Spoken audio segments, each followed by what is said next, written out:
Oi. Good evening, everyone. Welcome back for more Ace Attorney, except this week, just like last week, it's no longer Phoenix Wright Ace Attorney. It's Kilometers Lost-His-Edgeworth Ace Attorney, because I'm stuck playing as that chucklehead. I don't even know where the hell we left off.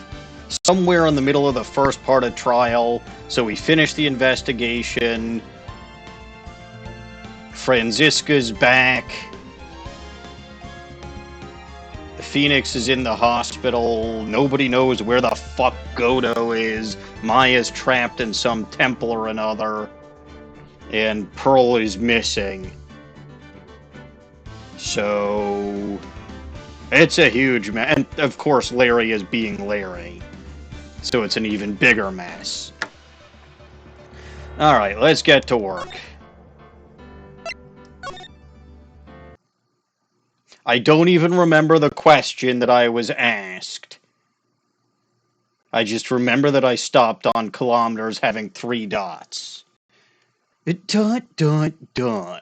If that is so, I would like the prosecution to answer the obvious question it raises. I don't remember the whole line of thought we were on before I said this particular sentence, so I'm just going to try to sound smart. The obvious question there, Ray. Yes, namely, where did the real murder weapon... Oh yeah, right, we just proved that the fucking Shito isn't the actual murder weapon. Fair enough. Where did the real murder weapon disappear to? Ah, the nun has one more testimony. I suppose it's about this in particular. I probably could have gotten through this particular testimony last week. Probably. But, as I recall, it was already getting late. Anyway, ... exclamation mark. It goes without saying that the police searched the main hall and the surrounding area.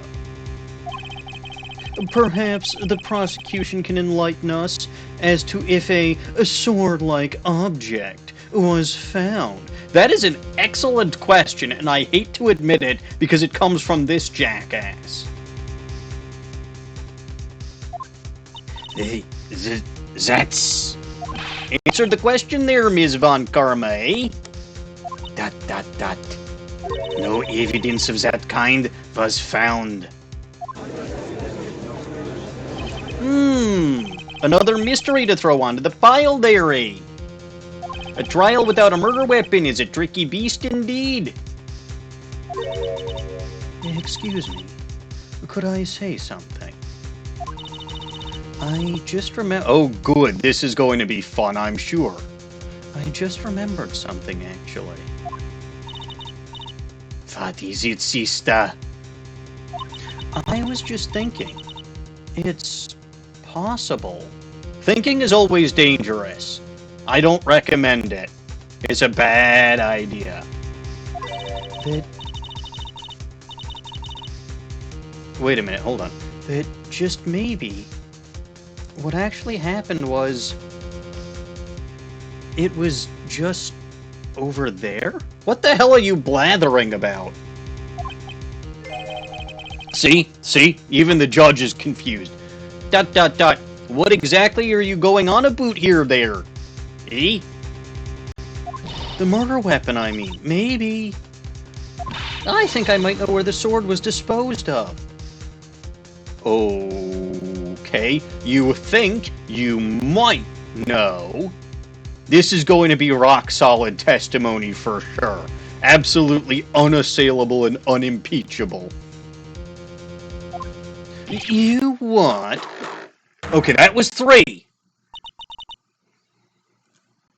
That was 3. I saw that. Well then, I think we need to hear you. I think we need to hear testimony from you one more time, sister. Impossible. What else? What else could this old woman have seen? Location of the weapon. Okay. I saw the murder at around 11 p.m. And after asking that it be reported, I went out to the main gate. And there, I saw tracks that indicated that the snowmobile had been used. It takes 15 minutes to walk to Dusky Bridge, but less than 5 using one of those. Maybe they threw the weapon into Eagle River and came back while I was knocked out. Iris could have done that.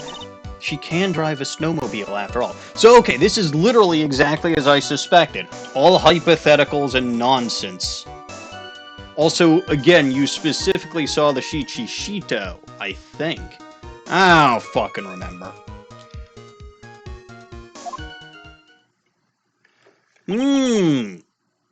Witness, please tell us everything you know right away next time there, eh? Yeah, there is technically a difference between being knocked out and being fainted. Knocked out implies that somebody did that to you. Fainted just means you passed out. I don't know. PokeDelta, I'll put that down to like translation issues. Well, I'm not the best of shape. What with my back and my age, you know. Quite. There were indeed snowmobile tracks in front of the main gate. Here is a photograph. Why the fuck did you take a photograph of the... I mean, I guess that kind of makes sense. A snowmobile, eh? I see. Well, it certainly is an interesting theory there. But again, it's just a fucking theory. The tracks begin in front of Hazakura Temple and run all the way to Dusky Bridge. Tracks photo added to the court record. Taken that night from the main gate to Dusky Bridge. That solves your pesky little problem, yes? I think not.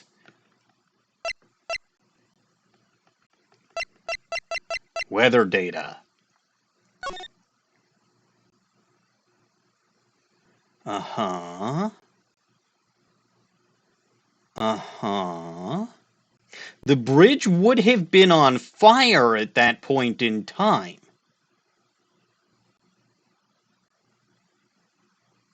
The bridge absolutely would have been on fire at that point in time. Somehow that's going to be significant.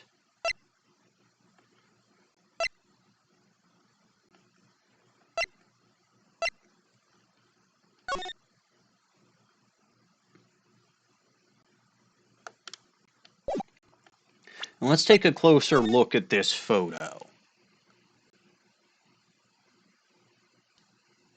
The hell, the tracks do start at Hazakura Temple. No, those are tracks that lead away from, or that lead towards Hazakura Temple. The only tracks I see leading away from Hazakura Temple are the footprints.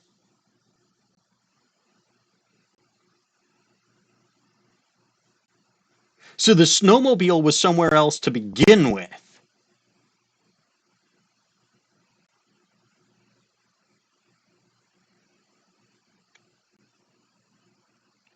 Must have been. Because again, there's only one set of snowmobile tracks, and they lead right to where the snowmobile is, which is in front of the main gate at Hazakura Temple.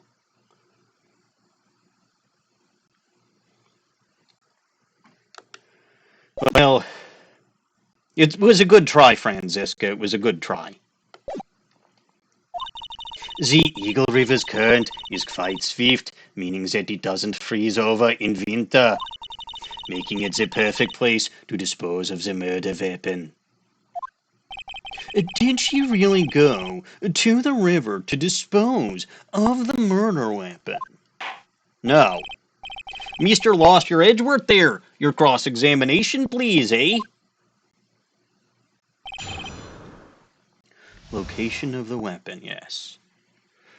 Yes, Snowy. So, just, I suppose, if we're getting technical, going back to Ace Attorney 1, Case 4, it's been an ongoing joke that ever since Turnabout Goodbyes, which was the fourth case of the first game, I've been trying to retire as an attorney and run a noodle cart called the Wet Noodle with the bird Polly the Parrot.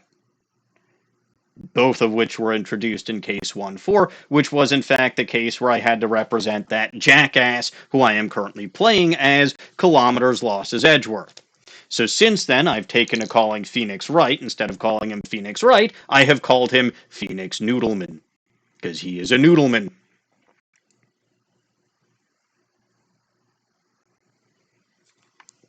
Noodleman is good. Very, very good. Anyway, I mean, PokeDelta can tell you. PokeDelta's been watching this series long enough. Probably. Maybe.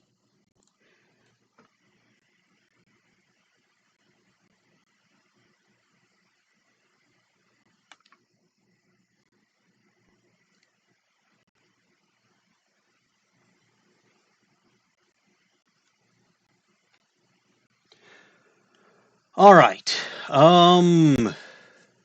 Yeah, so let's get on with this cross-examination, I suppose. As always, press the buttons! You are sure about the time? Yes, I was worried about it after all.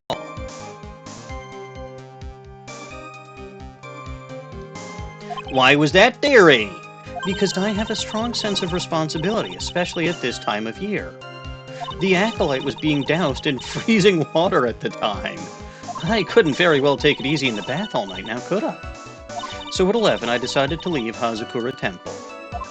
Her estimation of the time seems reliable, at least. Please continue, sister. Hello, Joe. It's going very well. All right, press again. How are you, sir? You asked Phoenix Wright to report the crime, correct? Right, the one who trampled me. It seems she is the type to hold a grudge. There isn't a phone in the main hall, so I sent him to the bridge. Phoenix Wright, he didn't have his cell phone on him. What a stupid faffelmuncher he must be. He had forgotten it at home, apparently. Like the idiot we both know he is. Indeed, what a naive boy, as always. Not only do I always carry my phone, but I always have my Veep in hand, too. Ah, yes, you're competing in Pokemon. Look, this is probably one of the reasons why I don't do competitive Pokemon battling in any kind. Because I don't want to stress about things that are supposed to be fun. Like, honestly, there seems little to no point in taking something that I enjoy doing and then making it competitive and having to compete against other people. It's my perspective. Enjoy what you enjoy, do what you do.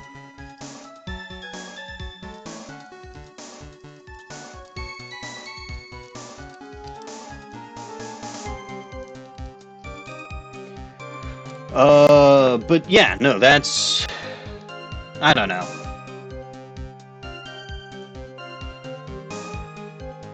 I mean, that's the other thing about doing something like TCG in particular. If you're going with physical cards, which I don't know how well you can do TCG whatever via TCG Pocket, but like, you need to actually be able to collect these things. And you need to get the right ones, and you need to this, and you need to that, and it just seemed like way too big of a headache for me Again, not my cup of tea. The cup of tea that I have, though, is the one in my hand that I'm about to take a drink from.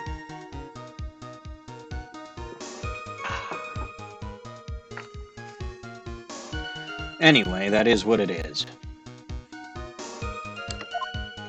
Anyway, I was really scared, and it was taking him a while to get back, so I thought I'd go out by the main gate for a spell.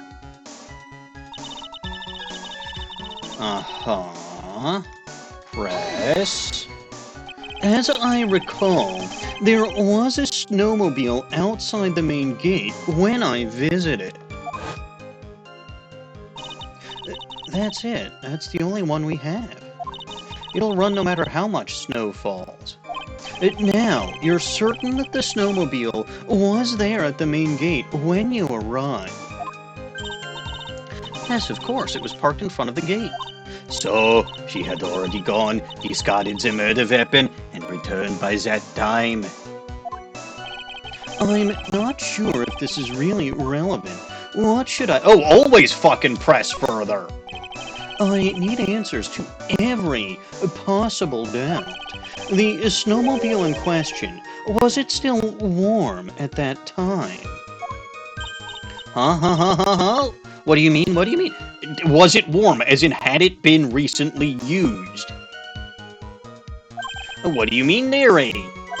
What do you mean, Kilometers Lost-His-Edgeworth? I'm playing to a slow crowd here.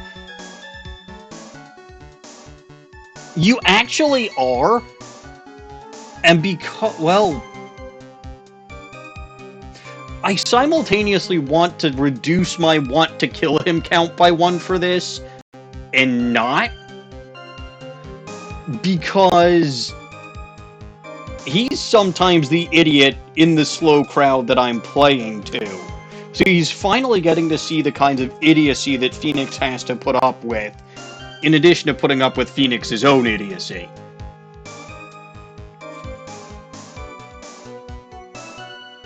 You know what? I'll err on the side of caution, and I'll actually give him a slight benefit. There. I'm sure I'll more than make up for that later on.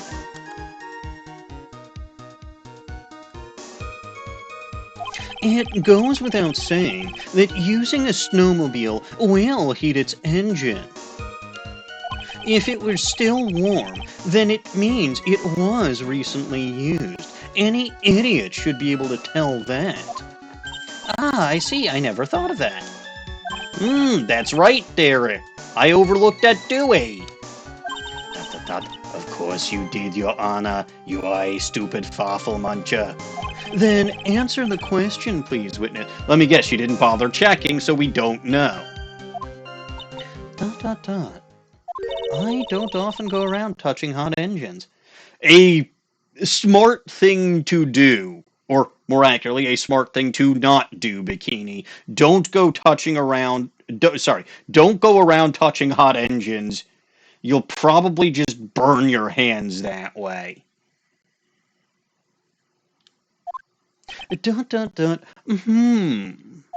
However, now that you mention it... I mean, you can know that the engine is hot for 2 reasons. And you can also tell that the snowmobile was relatively recently used for 2 reasons. I get what Edgeworth is doing here. But A, there's no snow buildup on top of the snowmobile. And we can see that in the court record. Right? There's none. No snow buildup on it, which means it was either not there for very long and or still too hot for the snow to accumulate because it melted. Also, the fact that you can even see the tracks when it was actively snowing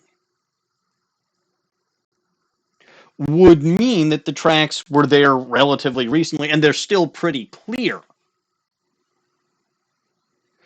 So, I get his argument. I do.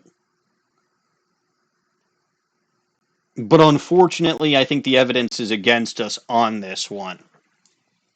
Oh well, such is life.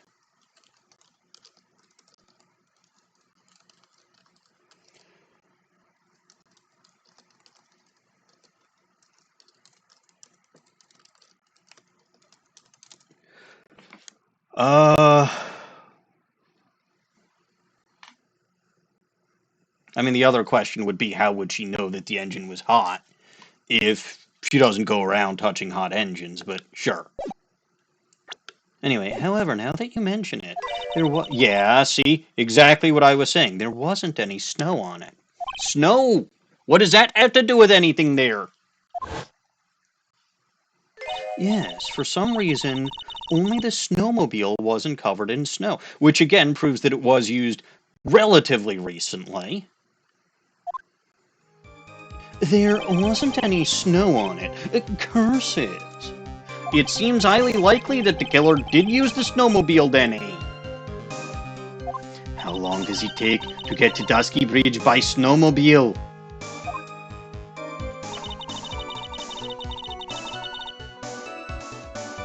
There is no shed over there, Pokey Delta. Let's take a look. Well, okay, I didn't actually mean to. Let's press on this before I accidentally present something that I don't mean to.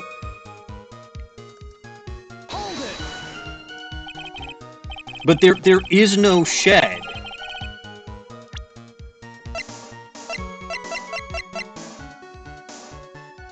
Right? There's Hazakura Temple, there's Heavenly Hall, there's the Inner Temple. There's no shed.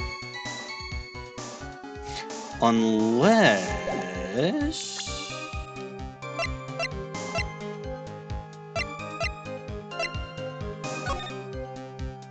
No, there was no shed in the back either. Though there's a sword in her back, but... Nothing indicates that there was a shed. And I know the snowmobile was in front of Hazakura Temple when Phoenix and Co. arrived. Because it was there when Phoenix and Co. arrived. Now, what Lost-His-Edgeworth is doing here is actually a very relevant question. In that case, why didn't you use it yourself? You could have spared yourself some walking. Ah, there's a reason for that. Have we got a moment for me to explain? I think that's why the question was asked in the first place, dearie. It was about a month ago. I was driving my beloved little snowmobile, happy as can be. I'd fetched some water and was heading back, when I went and crashed into a tree. The tree and my back both went crunch, just like that. Crunch. Crunch there. That sounds like a delicious breakfast cereal, eh? I haven't been able to find the courage to write anything since then. Anyway, the killer must have used it. This is pure speculation, but... Refresh our memory. How long were you knocked out for? Like I said, somewhere between 10 and 20 minutes. It is possible to get his origin back in 10 minutes using this snowmobile. I have to concede that that is more than enough time. Is that all you wish to concede? Kilometers Lost-His-Edgeworth. ...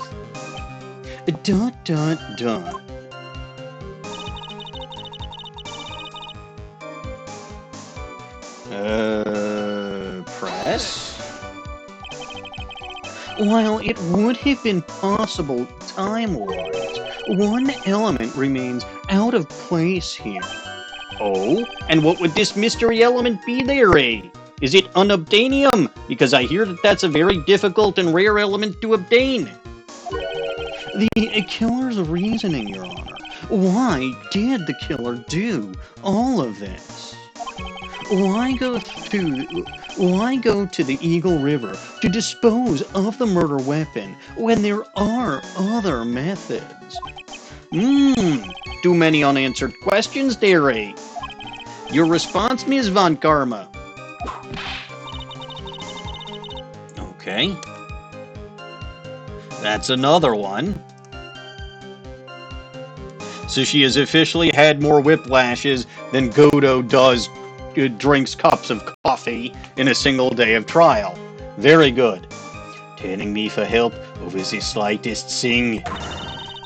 Why don't you think for yourself once in a while, Your Honor? What are you talking about, dearie? I do not appreciate you insulting me, Ms. von Karma. She's as over the top as always.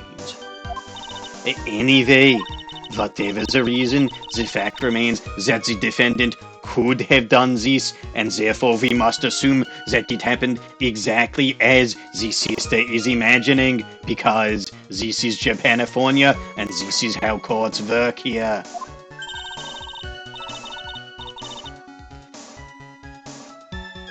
The murder weapon must have been disposed of in the river. Another point to me, Kilometers Lost-His-Edgeworth.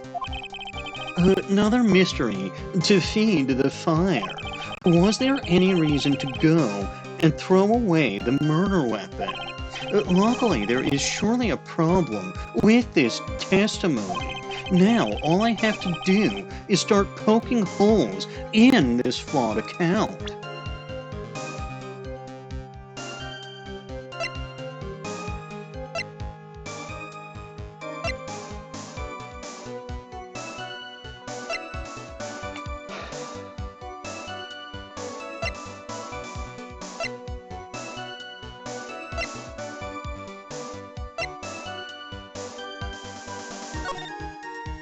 I mean, again, my best guess here is that where the flaw in this fucking falls apart is the bridge was on fire. But, like, that wouldn't technically stop someone from going over to the bridge, throwing the sword in the river, and being done with it, unless... Nope, Hazakura Temple is on the side that's right above the river, so you wouldn't have to go onto the bridge anywhere.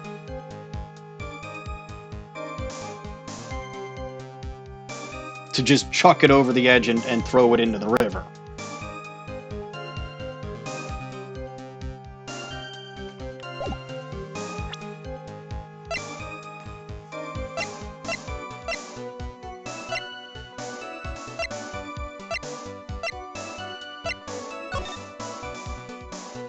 But yeah, again, the big thing here, and I mentioned this before, is... Oh, hold on a second. Hold on a second. Hold on a second. Two things I just noticed. So we see the footprints. Presumably those are Phoenix Wrights running off to the bridge. The snowmobile tracks go over those footprints.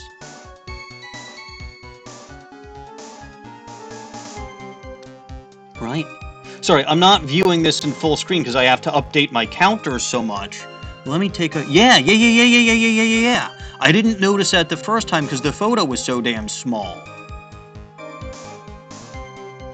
But that's exactly it. The snowmobile tracks returning go over the footprints. Also, again, there's still only the returning ones. So I think this has to be it.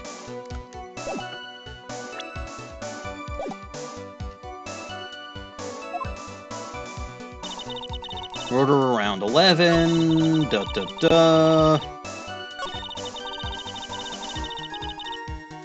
Okay.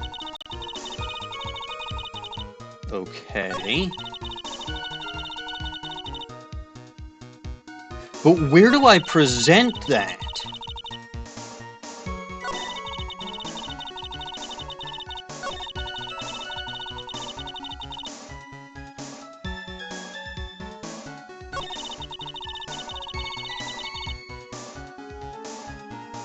Where do I present that? That's an excellent question. Because I'm not seeing anywhere in particular...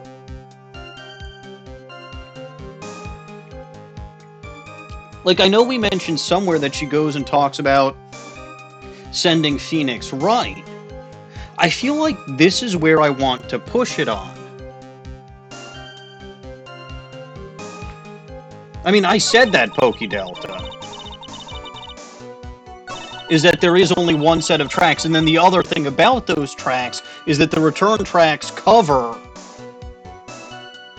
Oh, so you know what? I still don't know what sentence to put, or where to press. Might be this one.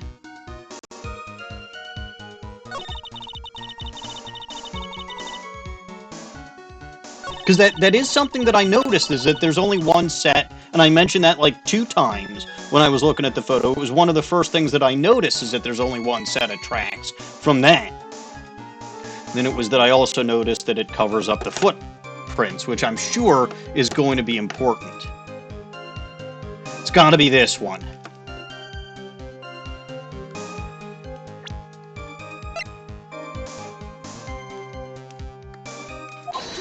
Objection! I admit this photograph proves something. It proves that the snowmobile was used on the night of the murder. You finally accepted the inevitable, it seems. Kilometers Lost-His-Edgeworth. However, if what the witness says is true, then why is there only one set of tracks? What do you mean? Iris left Hazakura Temple, threw the weapon into the river, and then returned. If this was the case, then naturally there should be 2 sets of tracks in the snow. Those from heading out to the bridge, and those from coming back. ... Ah, you're right. Humph. You are forgetting one thing, Kilometers Lost-His-Edgeworth. ... Question mark. On the night of the murder, see, I knew she was going to say this. Except no. This might be where the footprints being covered by the snowmobile tracks actually comes into play. On the night of the murder, it was snowing. The tracks leading to the bridge were erased by the snowfall. This removes your precious contradiction, now doesn't it? I see. While she was at the river, the snow stopped. Leaving just the return tracks in the snow there. What do you have to say now, Kilometers Lost-His-Edgeworth? Is there a flaw in her theory? Yes. Yes, there is. Yes. There is a contradiction. The tracks to the river were covered by the snow. What a nice theory. However, Ms. von Karma, that is impossible. I mean, she also said she saw it around 11. And if we check the court record... Yeah, it stopped snowing around 10:50.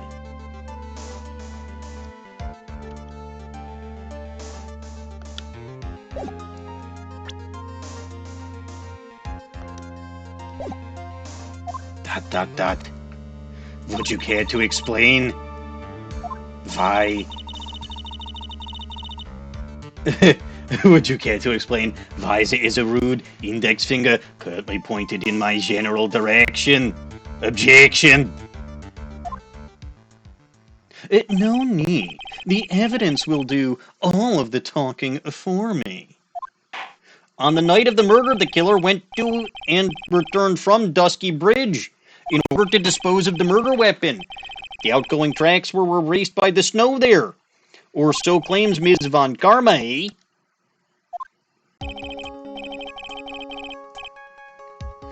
So I have 2 thoughts on this one. One is that the snow stopped at 10:50, and the nun said she saw the actual stabicus at 11. 2, is that there were footprints or whatever that were covered up, not by that weren't erased by it. Presumably that was from Phoenix Wright going to Dusky Bridge. I think that the most obvious one to do is the weather report, because I'm sure the footprint thing is significant. I'm sure of it, because every little micro detail in these games is significant. But I'm pretty sure there's going to be a specific moment where that's going to be my kaboom. So this is probably where I present the weather that says that it stopped at 10:50. Because that's the very, very, very, very obvious thing to do. And in this game, sometimes you very, very, very, very much have to... You very, very, very much have to assume that nobody knows a thing. And yes, Normans, the original von Karma, Manfred von Karma, is a guy. This is his daughter, Franziska, who is much cuter and better than Kilometers Lost-His-Edgeworth. Present your evidence, Derry. Evidence that the outgoing tracks were not covered by snow. Weather report. It's gotta be this one. Again, because 10:50.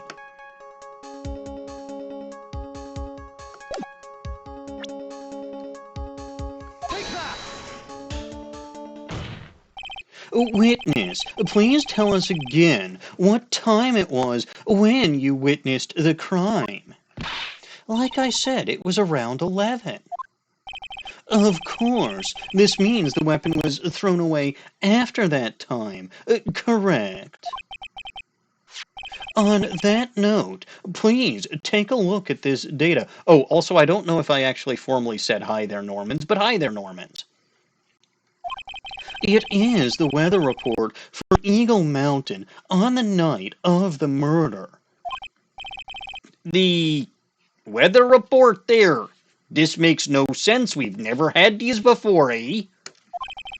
Snow started to fall at 7 p.m., but it stopped at around 10:50. ... exclamation mark. Therefore, when the sister witnessed the crime at 11 p.m., the snow had already stopped falling.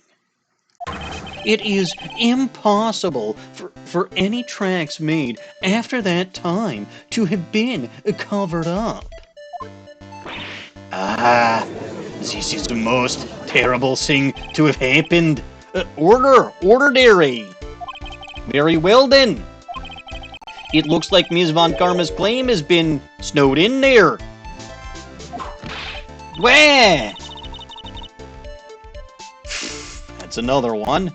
And this is precisely why I'm not doing this in full screen, because I have to have all of these counts and update them manually, and constantly going in and out of full screen, it's just a pain in the neck.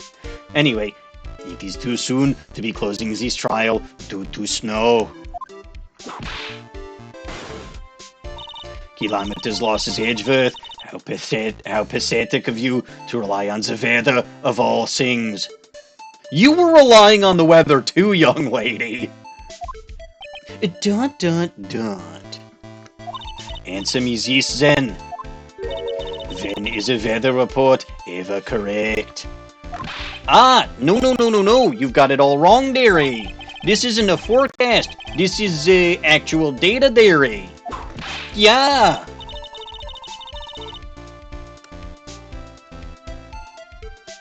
Man, we're up to 20 now.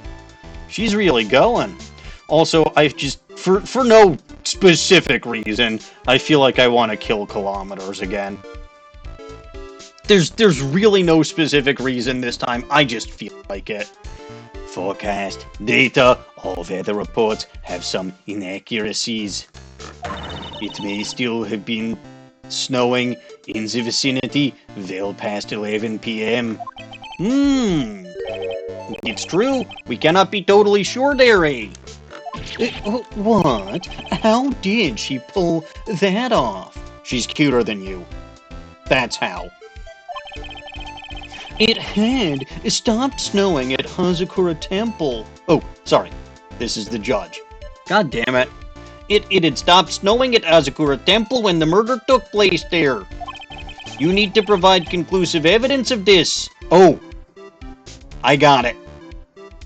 I think this is where the footprints in the photo come in. I knew there was going to be a specific silver bullet moment for this. I've come this far. There's no turning back now. Very well. I, too, cannot allow any doubt to remain concerning this testimony. What do you mean, nope, Pokey Delta?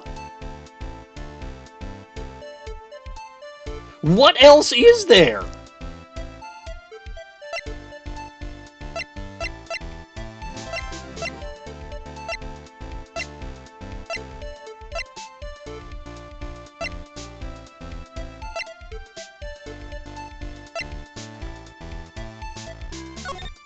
I mean, there's no snow on her dead body.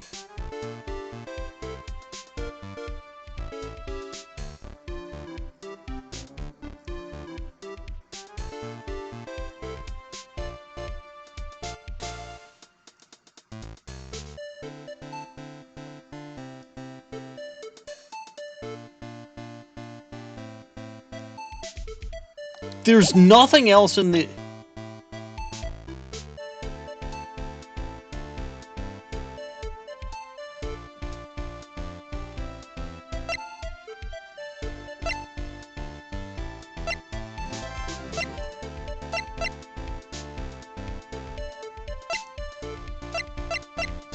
I mean, I guess that makes slightly more sense.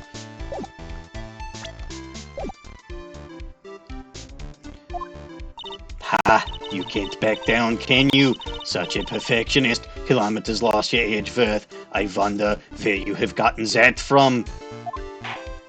Very well, Denny. Snow on the dead body would be missing. Theoretically.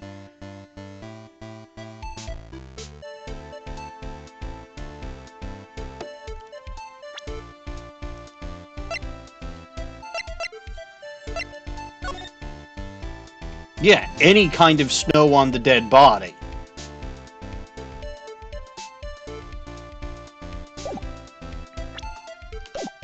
Very well then, Mr. Lost-Your-Edgeworth.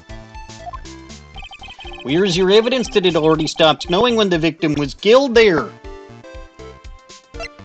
I mean, I'm guessing it's the crime photo.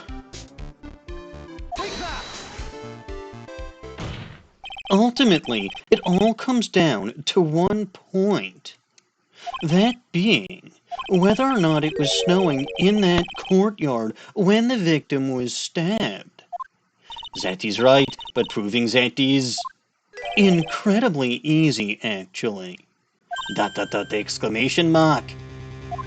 If we want to know whether it was snowing or not, this photo will tell us everything. Of course, I am referring to the photo of the crime scene. As you can see, everything is covered in with snow, except... with just one exception. Exception! And that is... the victim herself, Ms. Elise Dunim. Why is there no snow on top of her? The answer is simple. It had stopped snowing when she was killed. That's why. In other words, if the killer really did go to the Eagle River to dispose of the murder weapon, then in this photograph there should be two sets of tracks. Order, Dairy! Just what do you... Yeah! Just what are you suggesting there, Kilometers Lost-His-Edgeworth? To be honest, I'm not entirely sure myself, but this is simply what all of the facts point to. Which leads us back to the initial question, where the fuck is the murder weapon? That night, someone used the snowmobile to leave Hazakura Temple. From the tracks left, it can be understood that they were heading for Dusky Bridge. At that time, it was still snowing. Of course it was, because those tracks were erased by the snow. Then, when this person returned to Hazakura Temple, the snow had stopped. Thus, the return tracks remained.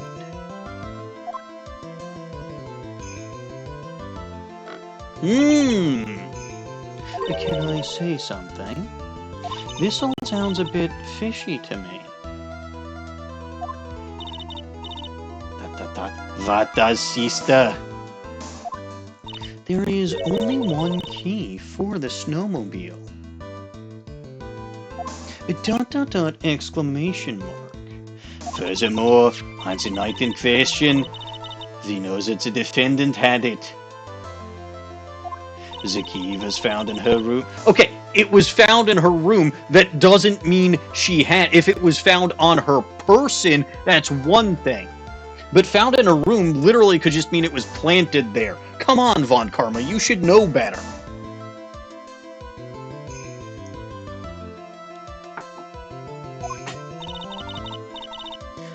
Which can only mean that night, Iris used the snowmobile to go to the inner temple. Or someone used the snowmobile to go to the inner temple,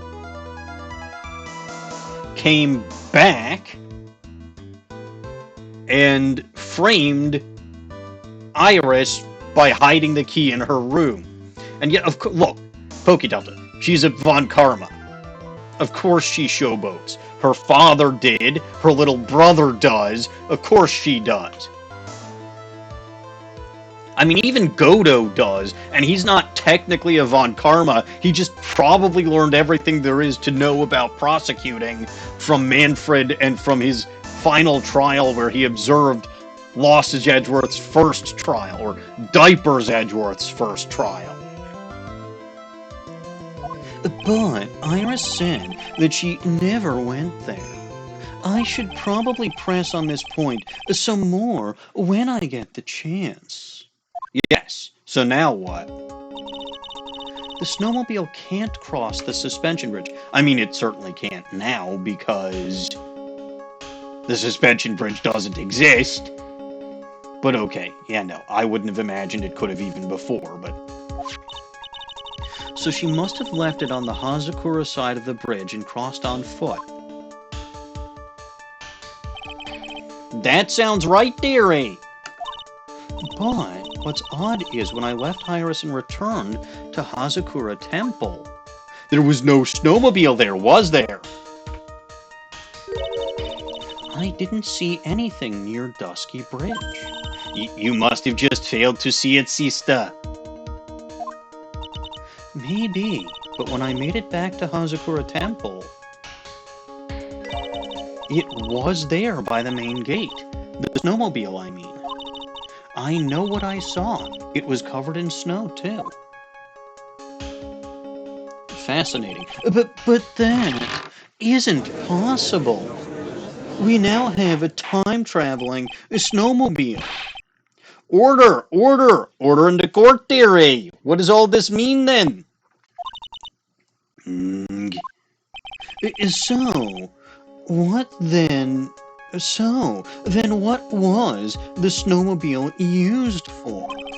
It wasn't taken by the defendant when she went to the inner temple. If it had been, then the witness couldn't possibly have seen it by the gate. I mean, we've had time-traveling DeLoreans. Why can't we have a time-traveling snowmobile? I'm pretty sure Yu-Gi-Oh! Had time-traveling motorcycles. A snowmobile is almost the same thing as a motorcycle, right? Probably. It's just a motorcycle for the snow. Furthermore, it wasn't used by the killer to dispose of the murder weapon. If that was the case, there should be 2 sets of tracks in this photo. All we know is this. After it stopped snowing, someone used the snowmobile to return to Hazakura Temple. I never thought a simple snowmobile could cause so much trouble. Really? Really? All the fucking cases you've worked on and had with Wright, and you're surprised by a snowmobile causing you trouble. I don't know why you're surprised by it. I really don't. But alright then. Dot dot dot. I think we've learned all we can from this witness theory. Yes, I've nothing more to add. I've told you everything that I know. But then, that still leaves us with the same problem, Larry. If only there was someone, a witness who could testify to having seen the oh, fucking Christ, it's Larry time, isn't it? If only there was someone, a witness who could testify to having seen the snowmobile, Larry. A witness, huh?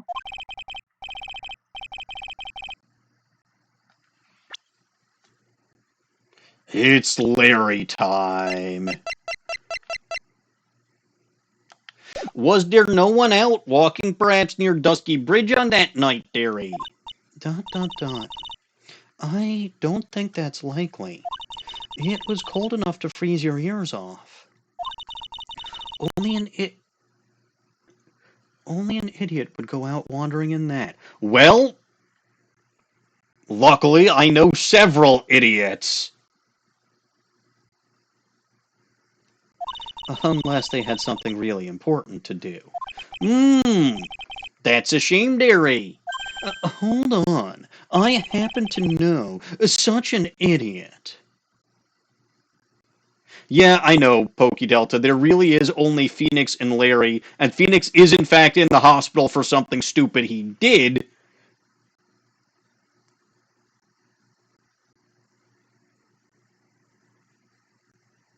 But he wasn't actually outside witnessing the murder. He was just showing up to the aftermath after hearing Bikini scream. An idiot may well have gone wandering out on that subarctic night. Your Honor, actually, there just might be one individual who may be of help to us. Really, dear? Who would this idiot be then, eh? You know of someone who might have seen this snowmobile on the night of the murder? I don't know for sure if he saw it or not, but there are 2 things about him that do come to mind. Which are? First, that he saw, quote, something incredible on the night of the murder. And the second being? This individual that I am thinking of went wandering outside on that cold night.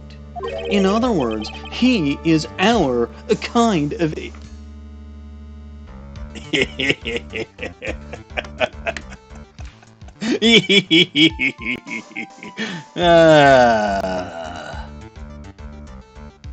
He is indeed our kind of idiot, yes. In other words, he is our kind of idiot. Mr. Lost-Your-Edgeworth, then, who is this idiot you're talking about?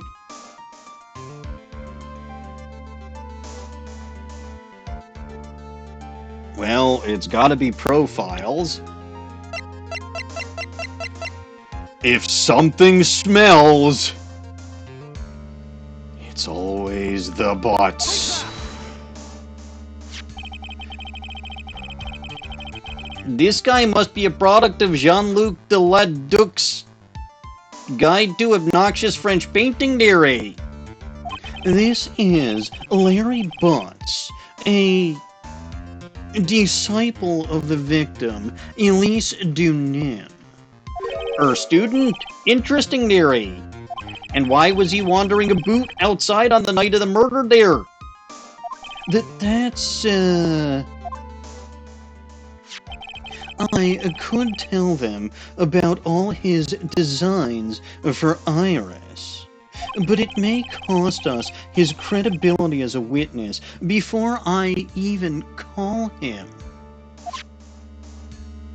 He is, after all, an artist and an idiot.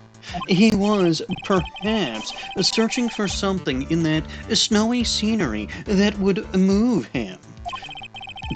Although I cannot guarantee that this is the reason. And so, this unfortunate, unreliable-looking man, what exactly was it that he saw? I intend to extract that from him right here in this courtroom. Oh, goody. I mean, it's not technically a lie. I'm sure he realizes that it's not technically a lie, because he'd rather not perjure himself in court if he could get away with it. Or, I think you know what I mean. He'd rather not perjure himself in court unless he absolutely has to.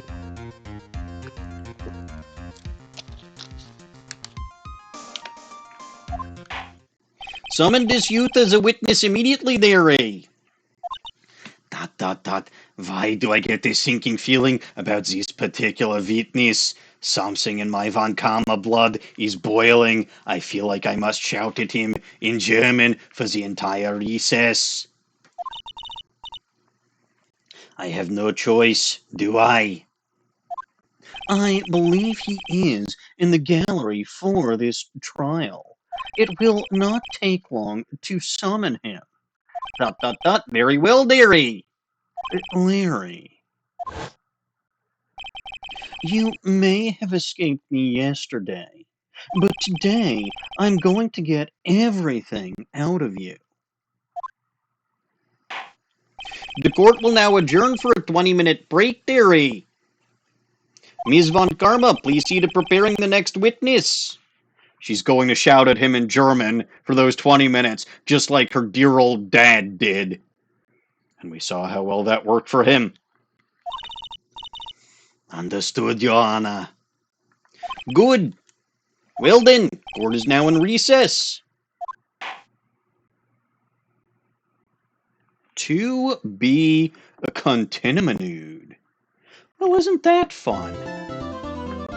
Saved my progress up to this point? Yeah, I think so.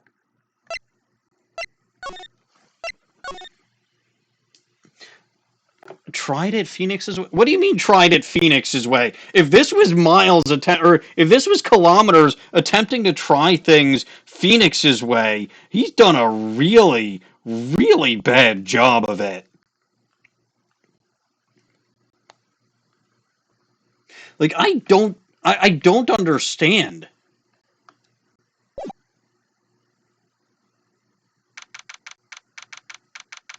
What was he trying to accomplish? Also, Phoenix isn't nearly this, well, okay, I was going to say Phoenix isn't nearly this sloppy, but he kind of is, so I guess. Also, the one minor benefit of doubt I can give Lost-His-Edgeworth is that he's not used to this whole defense attorney bullshit. And it is bullshit. Like, we all know it's bullshit. Oh yeah, the Cyclops. Fair. Fair. He did in fact try things Phoenix's way, and it did not work, So you're right. When you can't pull something from someone with the psych locks, you pull it from them in court by being a kilometers lost his Edgeworth. That's definitely fair.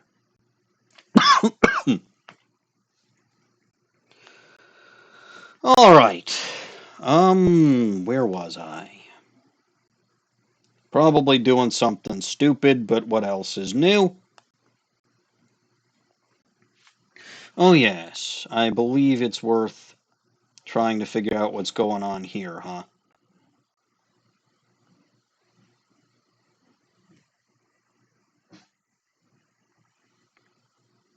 Hmm. Actually, before I do that, I hear some hubbub going on upstairs. I gotta see if that's my wife or the cats, because it's quite a commotion, and it doesn't sound like my wife's preparing food, which means the cats probably got into something that they shouldn't. I will be right back as soon as I fix that frickin' problem. Wish me good luck.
I'm back.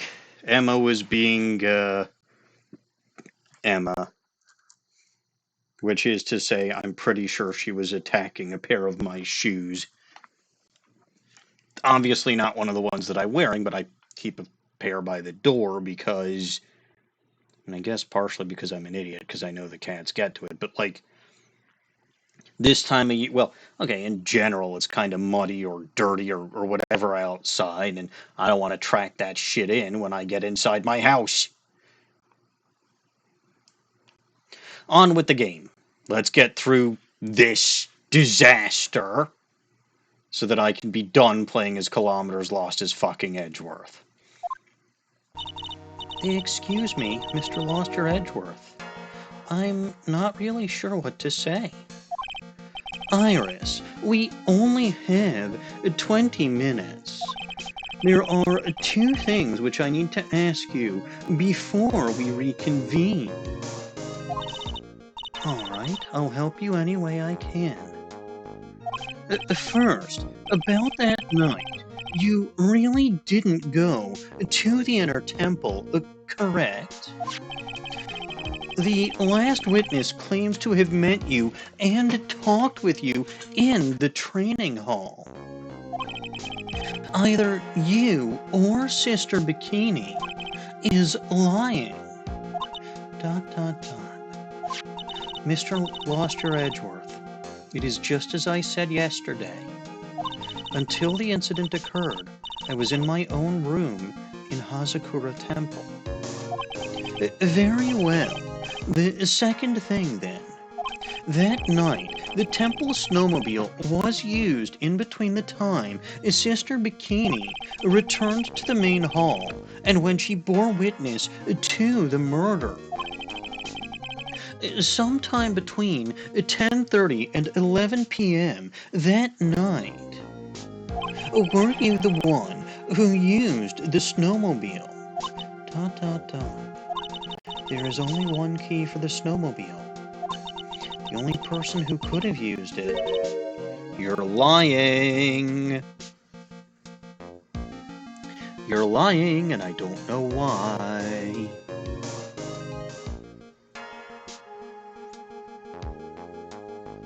The only person who could have used it was me. So, it was you. But why? What made you go out to Dusky Bridge? ... I'm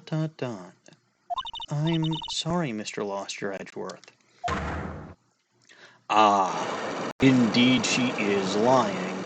More fucking Cyclops. Iris, I can't tell you about that yet. Yet? Not until her safety is confirmed. Her? The safety of the Acolyte. The Acolyte, huh? She must be talking about Maya. I see. ... Iris, look me in the eye and tell me the truth. Did you kill Elise Dunim? Your cat's in the bed with you. You look over and all you see is her eyes go. Cats are very much cats. They are little demons. Not quite little goblins, but they can certainly be little demons. Did you kill Elise Dunim? ... No matter who or what may come, I could never take a life. ... As I thought, no psychologs. Very well. It is my job to get to the truth. You'll discover this for yourself soon enough. All right, back in the courtroom. Let's see how Ms. Von Karma shouting at Larry did. I'm wondering if he thinks it's better or worse when the person shouting angrily at him in German is a cute girl versus old man Von Karma. Who the fuck am I kidding? It's Larry. He probably enjoyed it.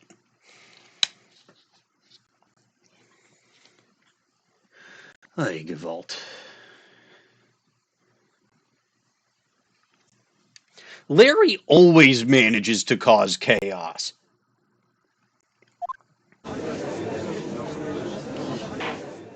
Court will now reconvene, Larry. Ms. von Karma, where is the witness? During the break, a man was detained for suspicious behavior in the gallery. Oh, good. It was fucking Larry, wasn't it? Suspicious behavior. He was sketching something very intensely. Dare I ask what the witness was sketching when he was detained, Larry? He drew a terrifying woman, armed with a demonic face and a vicious whip.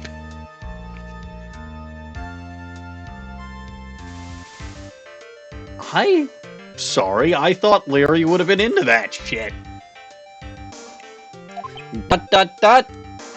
I can only presume that his intention was to capture you.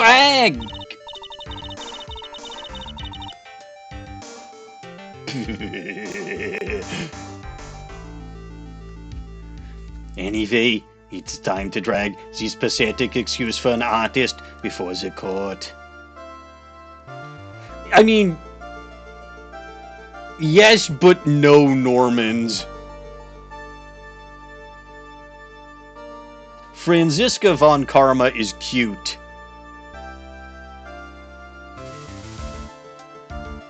What counter am I going to need now, Pokey Delta?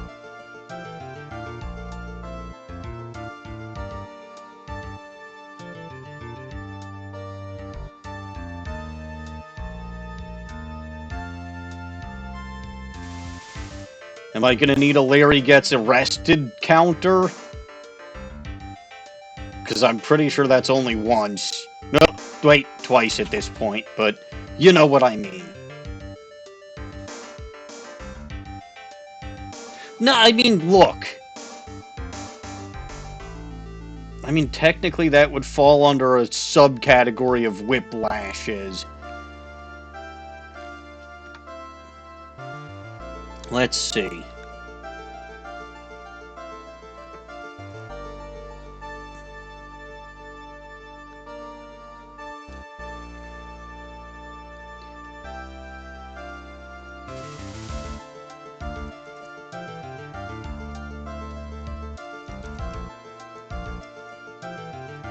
Alright, we'll put that as 0 for now, but like, Larry lashes are a subcategory of whiplash. So, like, when the Larry lash counter goes up, the whiplash counter will also.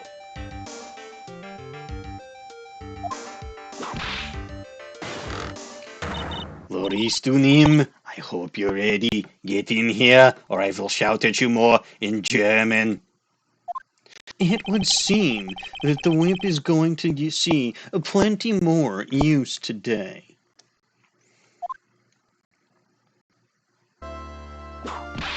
There's one! Oops, wrong one. Yeah, no, Pokey Delta's probably right. This is, in fact, a count that's going to happen fairly frequently. And, of course, your sketch is in contempt of this court. Larry deserves it, Normans, and again, let's be fair, he probably is going to enjoy it. And it's probably going to be the most attention he gets from a female in his whole damn life. Hey! I was just artistically rendering ouch! Okay, I need to read that line, but I've got my... I wish I could keep my counter up. Can I keep... Oh, yes, I can! Okay, let's see. Can I make that slightly smaller? I can. So I'm just going to tuck that over there so that I don't have to keep opening that every single time. You tried to run away from the bailiff who was trying to hand you your subpoena, correct?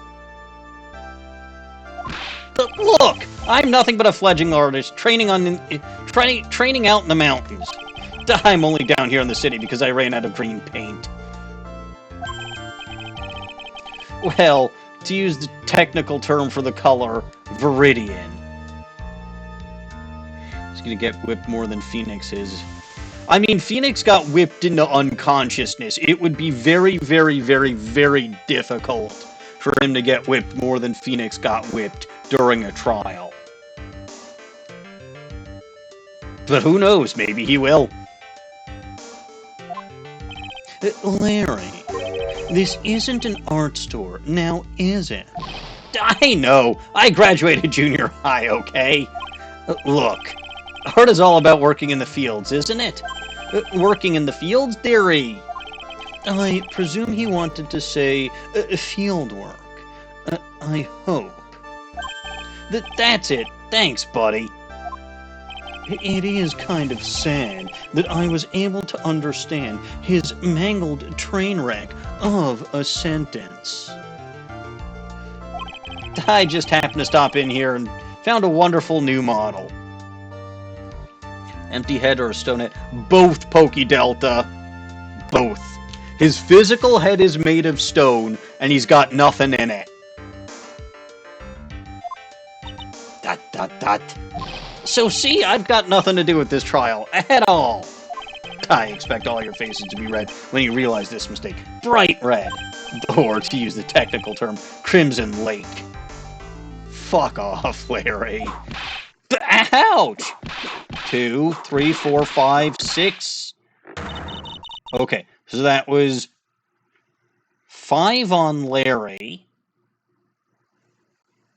Wait. A total of 5 on Larry, which brings that up to 7.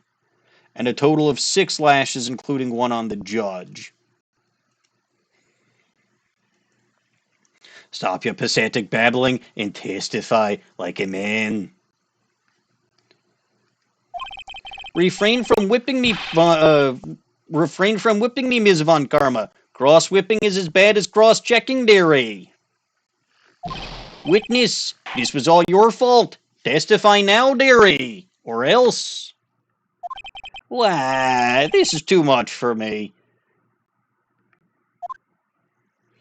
I have no sympathy for you, Larry. None. What I saw. I was at the lodge out in the mountains looking up at the stars that night. I walked to the bridge a number of times, but I didn't see a snowmobile. I didn't see anyone at the bridge that night either. The girl I was waiting for didn't show up. My teacher died on me. I'm all alone now. Aren't I lost your edgy?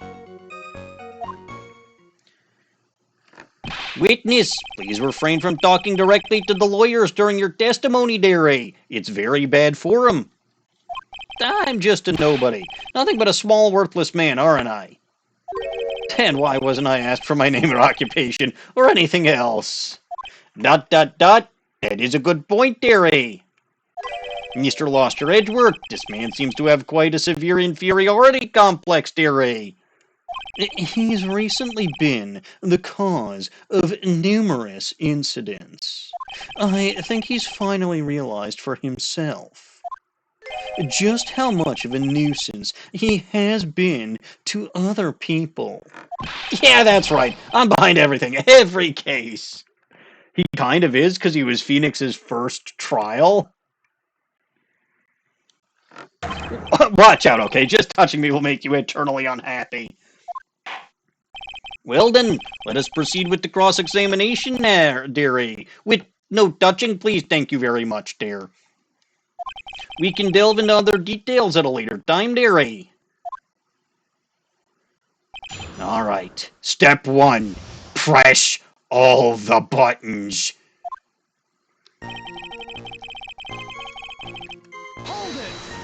Hold it. ... Whatever is the matter there, Mr. Lost-His-Edgeworth? This one single statement is so full of contradictions. For a moment there, I thought I was going to collapse.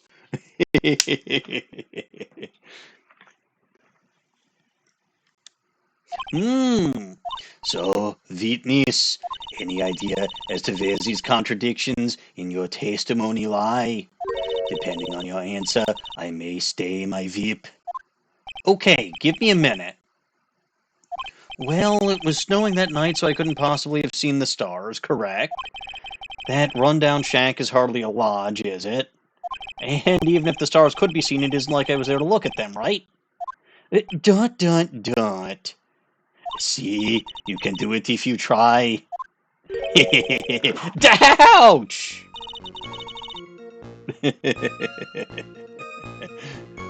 Good idea on the Larry lashes. There is only one issue here.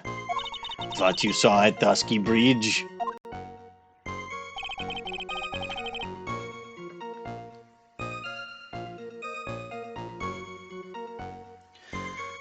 Whipped by Franziska and snarked by Kilometers. He might be between a rock and a hard place, but I have zero sympathy for him.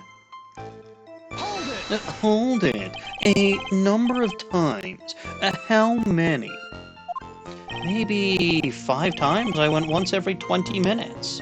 Which means you spent almost 2 hours at Heavenly Hall that night. You bet. Real love is about waiting with your heart in your hands. Love, you say, dearie. It was this man's intention to summon the defendant to this. I thought you weren't fucking telling him that.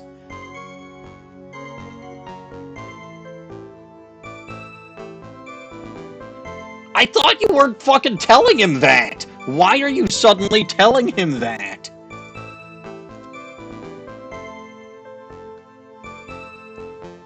Like, seriously, why are you telling him that? That is just a bad, bad, bad idea. You said so yourself. It was this man's intention to summon the defendant to the small shack using this blackmail letter. But blackmail, dearie? No. That was simply a product of overflowing blood.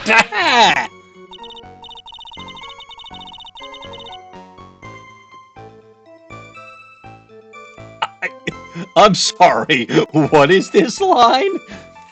You huffy, puffy, loosey-goosey excuse for a whimpering, whining voice of a witness.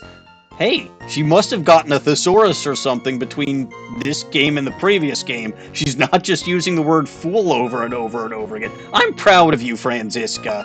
I know English probably isn't your first language, so I'm proud of you.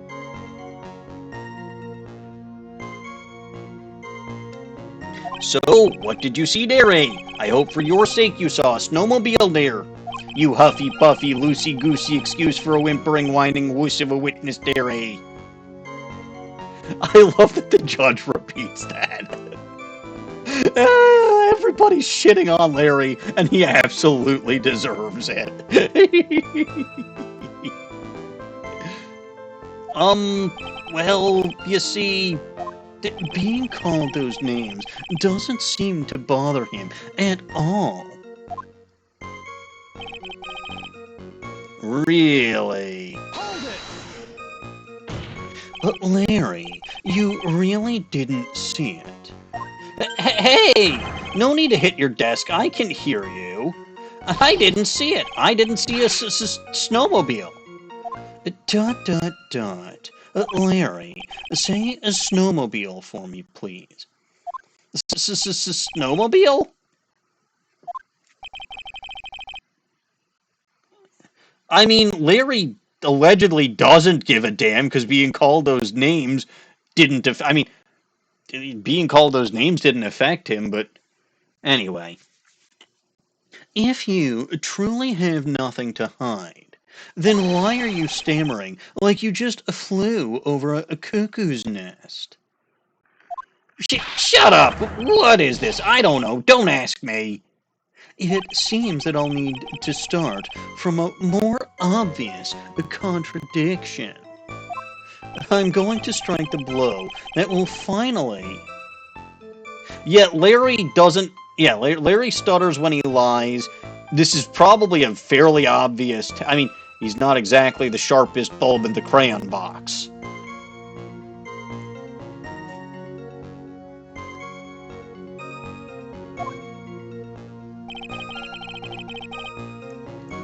Press... You didn't meet anyone. That's right, because I've got nothing to do with this. And I'm just here to buy some Viridian paint, okay? Come on, I expect to see those Crimson Lake faces now. ... It would appear that simply pressing him isn't going to be enough, Mr. Lost-Your-Edgeworth. Indeed. It seems that he's going to claim to have nothing to do with this to the end. I don't want this guy to cost us any more time. I need to slice through his obvious contradictions and keep... No, Lost-Your-Edgeworth. This is not how I operate. Let's check the court record.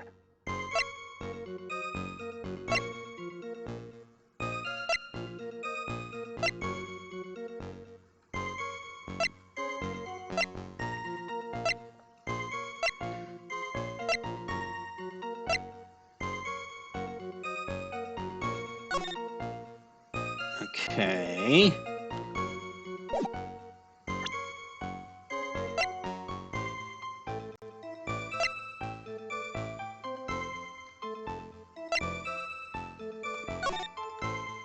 Okay.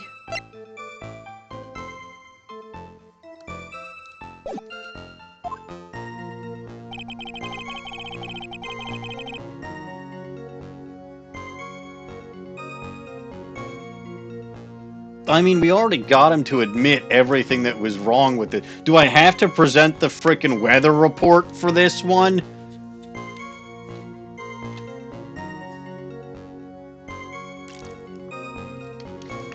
Do I really? Because this is kind of an inconsequential fact.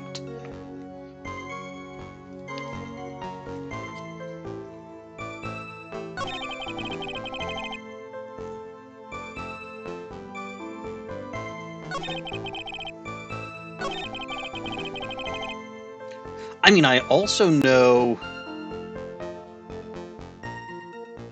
I was gonna say, I also know he saw a phoenix. So... present... this schmuck. Larry Butz, I can understand why you might want to throw your own life away. You're pretty pathetic, and you cause all sorts of trouble. I'm sorry. But, having realized just how much of a nuisance you have been, that could be considered a step in the right direction. Lost-His-Edgy, are you trying to console me? This is very weird. It certainly doesn't sound that way to me, dearie. However, I cannot forgive you for simply turning away from the incidents you create. Why? You're totally pinning this on me. Now then, let us talk about the night of the murder. Sister Bikini, after seeing the murder take place, asked Phoenix Wright to report it. Thus, he headed for the public phone by the bridge. There, he happened across a certain nefarious individual. You, Larry Butz. ... That's right, me in the flesh. Listen carefully, dear witness. It doesn't matter if you change your name. So long as you remain pretty pathetic, you will continue to cause these incidents, dearie. That reality will not change. But what do you want me to do, then? Larry, what you need to change is your inner self. But for now...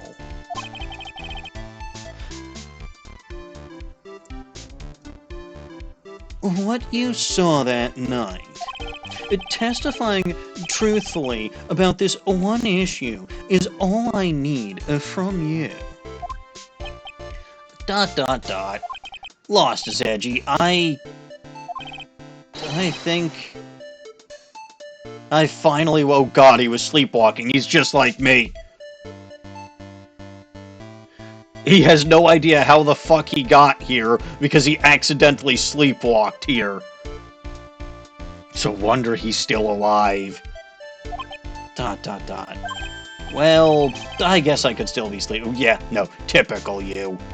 But anyway, I'll do it. I'll testify. ... Well, I'm not sure this will go especially well. I'll ask again then, dear witness.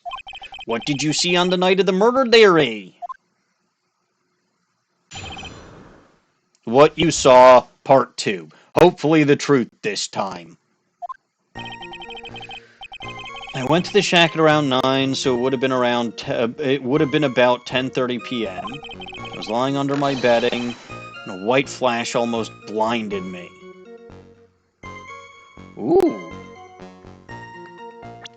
10:30.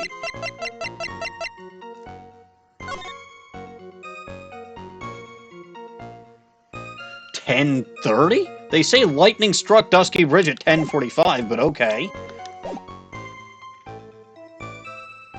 I looked out the window, and Dusky Bridge was on fire! There was still some thunder, but I went right away to check it out. That's when I ran into Nick.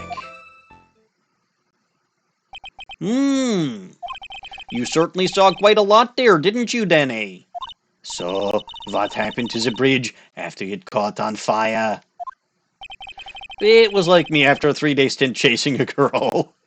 It totally burnt out. Like, almost totally gone. I mean, trying to cross the burning remains was what caused Nick to fall. What did you say?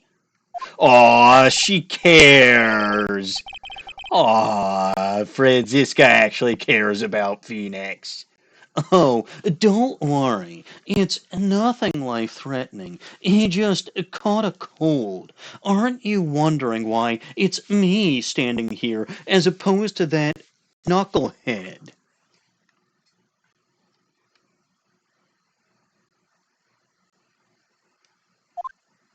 I never know. I never know with that man if he should be called lucky or unlucky. True enough, Franziska. True enough.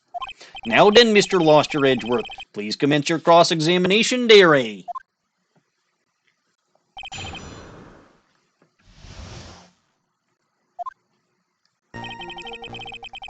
Press. What did you do out there in the cold for an hour and a half? Well, if you really must know, I was busy being excited, I guess. Excited? Dare I even ask, dearie? Probably not, because I don't like you very much at all, dear witness. I set the meeting time as 10 p.m., right? But I couldn't wait, and I thought she might come early, too. Well, it appears she didn't come at all in the end. Because they never arranged to meet in the first place, did they? Shut up! Don't go picking my fond memories apart. Anyway, I was getting a little worried. I thought maybe Iris had lost her way, despite the fact that she would have known the area better than I did. So every 20 minutes or so I went out to the bridge. But I didn't see anything particularly suspicious. I didn't have anything else to do, so I went back to the shack to wait for her.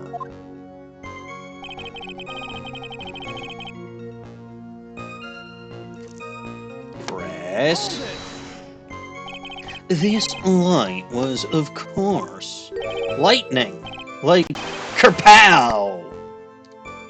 Like a slap from Naomi, honestly. A big bada-boom! Naomi was one of his girlfriends. Yeah, true. Dag! Or a little like that, perhaps. You stupid farfel muncher. That's more like a punch from Miranda. Witness, did you actually see the lightning at the bridge, dearie? Well, I was a bit startled by the flash of light, so...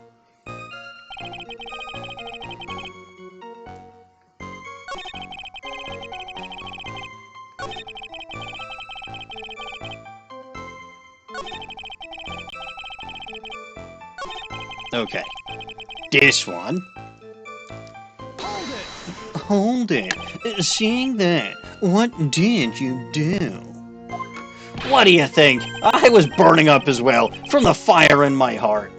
And that is why you went to take a look at the bridge? Well, to be honest, it was freezing cold, so at first... yeah. Oh, I thought it meant that it was freezing cold, so at first you thought, hey, the bridge is on fire, I can go warm up near that. It might have been my first line of thought. It was freezing cold, so first I thought, forget it, I'm not leaving my covers.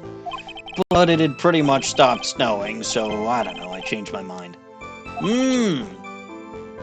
I'm not sure I care for that forget it attitude you had at first there, witness.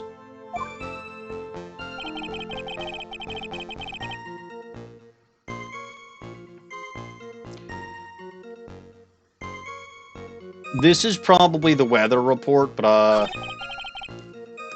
let's press on this. How did Phoenix Wright look when you met him? Franziska, look, I'm glad Franziska's having fun.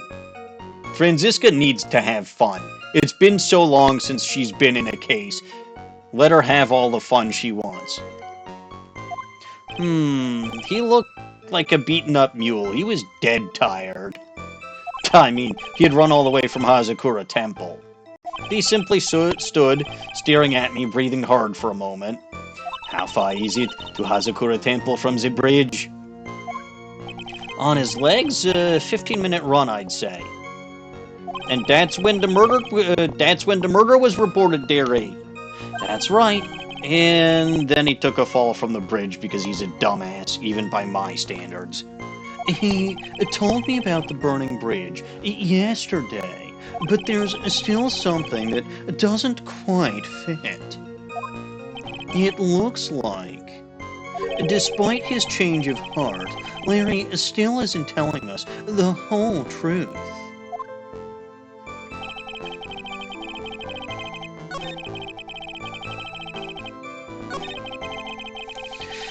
All right, Larry. Press. You said right away. Well, let me actually check my court record.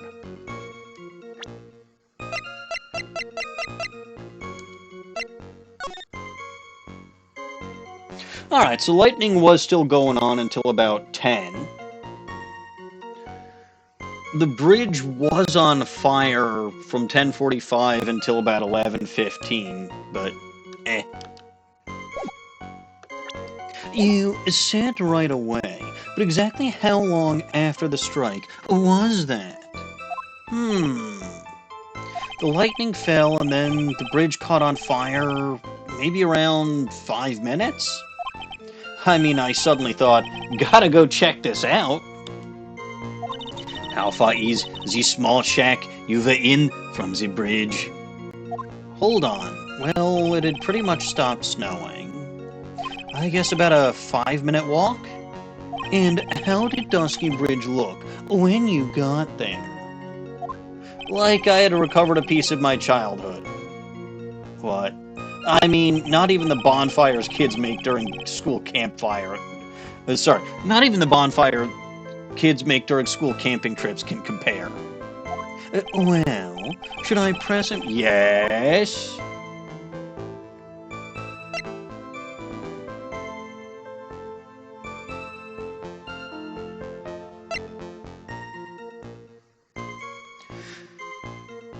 Why did you go to the bridge? So, you suddenly thought to check out the bridge. Does this mean that you initially had no intention of doing so? We already technically know. Well, yeah, I guess it does. It was really cold. I didn't really want to go out there. If that's the case, why did you change your mind? I would like to hear your reasoning. In which case, please give testimony to that effect, dear witness. My reasoning? Okay. Reasoning, is it? Oh, good. Larry's reasoning.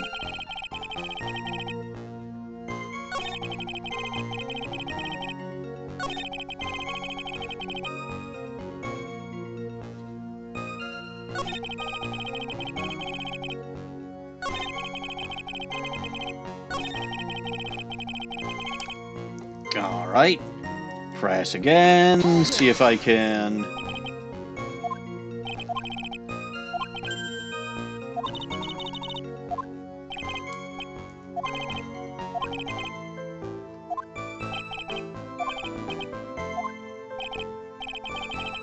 Press him on why didn't you call anyone. Larry, let me ask you one thing. What is... Oh, sorry. What is it, Lost-His-Edgeworth? What's with the serious face? Why didn't you call anyone?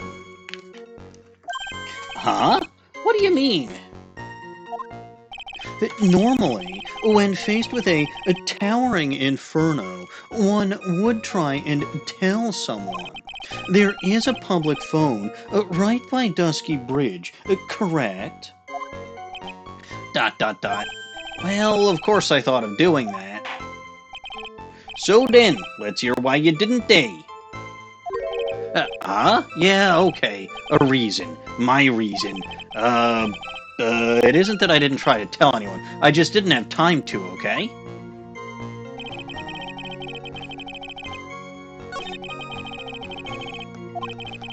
Okay, so... I think I can get only one or the other of those sentences.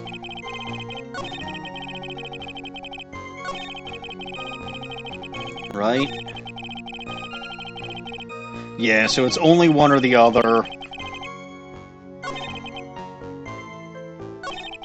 So I want to press... I'm doing this in a very inefficient way.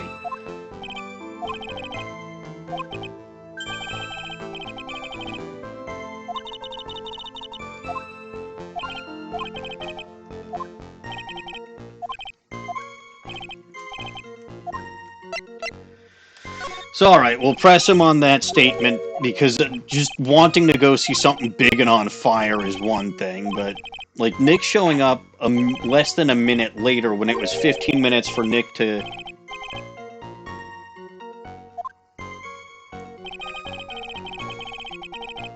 Press! Hold it! So you decided to go and see what was happening. That's right! We're talking about a massive suspension bridge burning to high heaven. That's not something you see every day. A real specule... Like, really special? Can we really trust a witness who is unable to pronounce a spectacle? Life seems to love hitting this poor witness below the belt there, eh? Well, my motto is to hit life back as hard as I can. Hag! I'll give you a few hits too, if you'd like. This my VIP.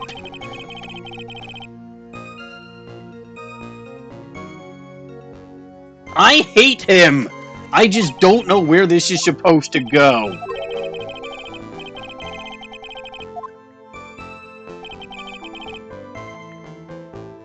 I don't want to play as this guy anymore. I'm gonna throw my controller out the window. Except there are no windows in this room. There really are no windows in this room, so I can't throw my controller. Gosh darn it, I did myself in on this one.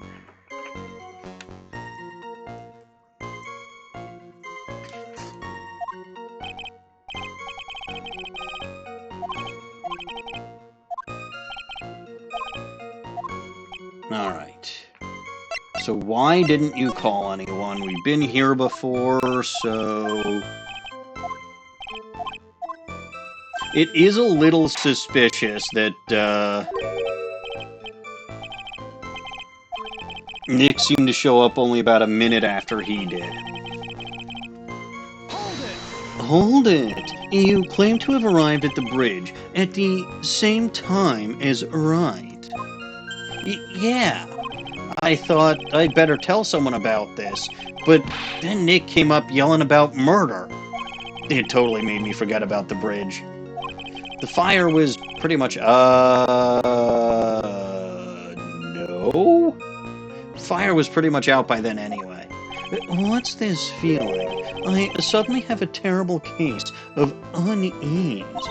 It was after contacting the police, said Phoenix Wright. Fell from the bridge, correct?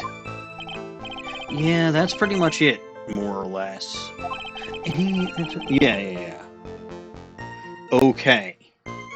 Ba ba ba ba.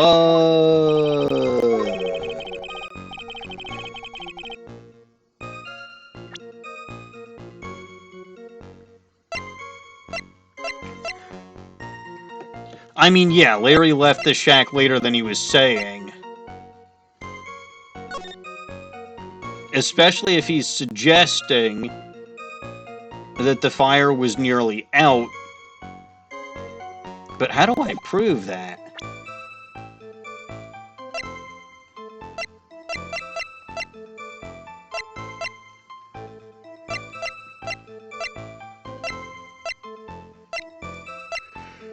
I guess the weather reports probably how to do it.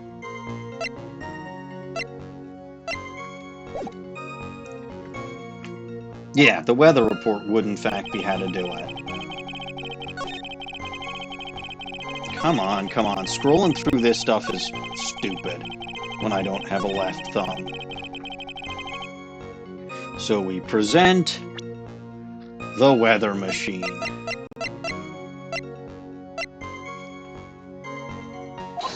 Objection.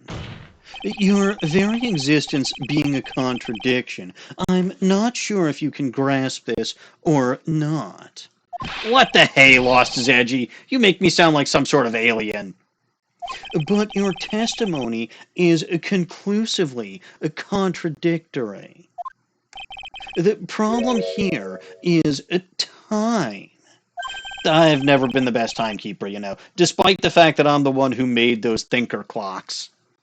Which, come to think of it, actually is a bit of a testament to his artistic ability that I only just now remembered. He does have some legit skills.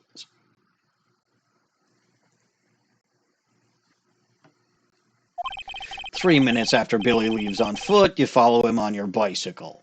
How long does it take for you to catch up with him?" Terrible at those. This is much more simple. You saw the lightning strike Dusky Bridge, and immediately went to see what had happened. Is this correct? Yeah, well, I wasted about 5 minutes at first, but more or less. I have the weather data from the night of the murder here. According to this, the lightning fell at 10:45 p.m. You say it takes less than 5 minutes from the shack to Dusky Bridge. Meaning you probably got there at around 11 p.m. That all sounds about right, I guess. And then Nick showed up and did his fallen act. That is impossible. What do you mean?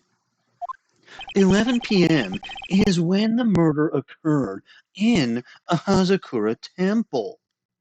Thus, Wright was still there in the courtyard, possibly committing the murder himself. There is no way that Larry could have encountered him at Dusky Bridge at that time. ... Exclamation mark.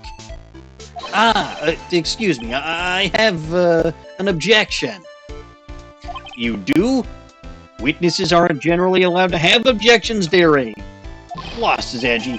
How many times do I have to say this? I'm not Larry. I'm Larissa. Ow!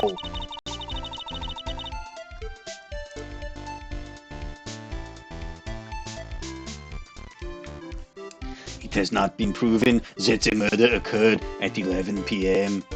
The sister only said around 11, in which case it could have been earlier than that. Watch your footing there, Ms. Franziska von Karma. The slope ahead is slippery. For there is still no way that Wright could have been at Dusky Bridge at 11 p.m. And why not? It is clearly written here in the weather data report. It took around 30 minutes for the bridge to burn out. Therefore, the bridge must have been burning until at least 11:15 p.m. Which means, what exactly, Derry? Wright did not see the bridge while it was being consumed by flames that night. In fact, he did not arrive on the scene until after the flames had died down.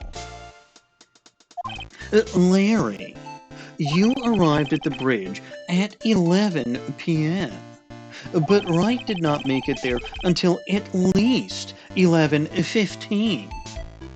I suggest you stop hiding things and just tell us the whole truth. Now then, what happened during these missing 15 minutes? Irk. No sympathy for you, Mr. Butz. I feel like I just got brutally woken up by a toilet splashback. I guess I was still sleeping after all. Pinch me. Franziska, that's your cue to whip him. Order, Harry. Alright, that's a whiplash, but not a Larry lash. So, there was a missing 15 minutes prior to meeting Phoenix Wright. I hardly see that as much of a problem. Yeah, not much of a problem at all. Really? The bridge is burning before your eyes, and there is a phone right next to it. Why then did you not report the accident? Yes, witness. Why didn't you? Were you there simply to watch the bridge burn there, eh? And therein lies the problem. For even after the bridge had burnt out, he was still there. Staring into space, this witness didn't even attempt to fulfill his civic duty. That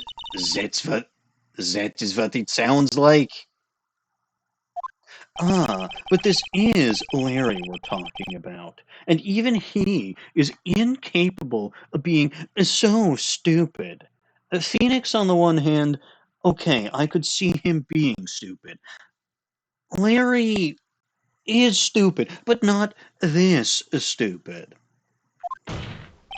Which means there has to be a reason for his inaction. ...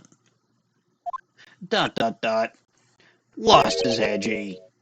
I think it's about time I got serious with you, dude. Just as I thought, you've been playing with us all this time. Listen, I'm Laurice Dumont. I'm going to tell you everything. Are you sure you want to hear it all? Yes. I may really say it this time. Hey! Wow. Then say it, you incompetent fucking imbecile, you stupid fucking faffelmuncher. Very well, I have a terribly bad feeling about this. However, let's have the witness finally give us the whole truth, nothing but the truth there, eh? Now, for the 15-minute gap, what were you doing there, witness?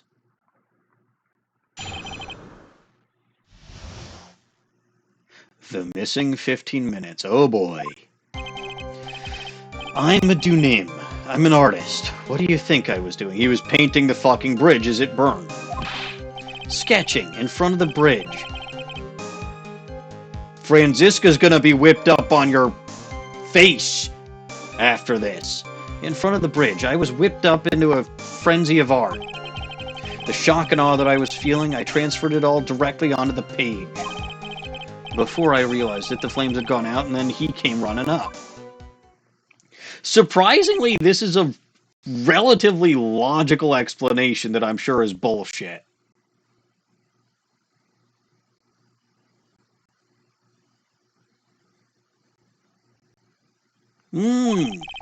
I suppose artists can be strange folk, dearie.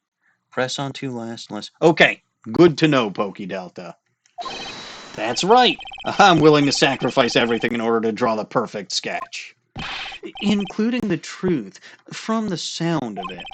Mr. Lost-His-Edgeworth, has this removed the last of your doubts, dearie? Not at all, Your Honor. One very large doubt still remains. And what would that be, dearie? This is a surprisingly believable story, especially considering the source. So why did he think he needed to hide it from us until now? I intend to drag the reason out of him. I'm still confused as to what we're trying to fucking do here. Are we trying to prove that Larry saw a snowmobile? I really don't fucking know.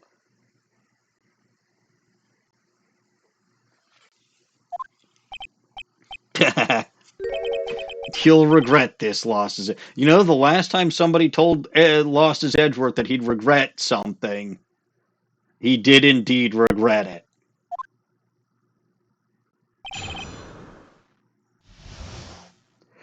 Oh, because Larry saw Iris and the snowmobile up by the bridge, didn't he?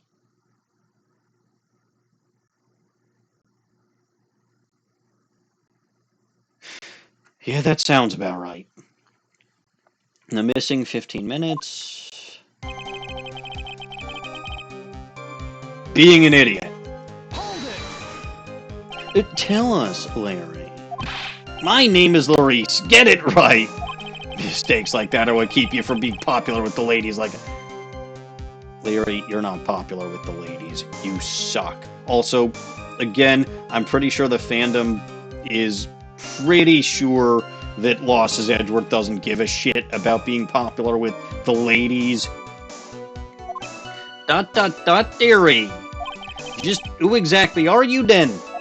I'm Larice Dunim, apprentice extraordinaire. That's what he calls himself, in any case. Then you are an artist, dearie. Of course, I'm an artist. The real thing. Yet again, that's what he calls himself. Names mean nothing, nothing, I tell you. There is only one issue I care to discuss. What were you doing? That is a very big issue indeed.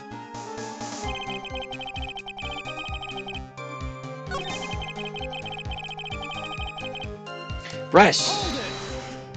The burning bridge moved you that much, did it? I find that hard to believe. You moron, Lost-His-Edge, you don't understand me at all. If I see an abandoned cat, I find myself passing by it with tears in my eyes. I am a man overflowing with irresponsible kindness. And I use my irresponsible kindness to fill the pages of my notebook. An artist using a notebook, it is so pathetic, it makes me want to cry myself. That's two more. I command you to go buy at least a proper sketch pad. Well, what has this got to do with anything? I'm not sure if I care for an artist using a notebook for sketching, dearie, but proceed, witness.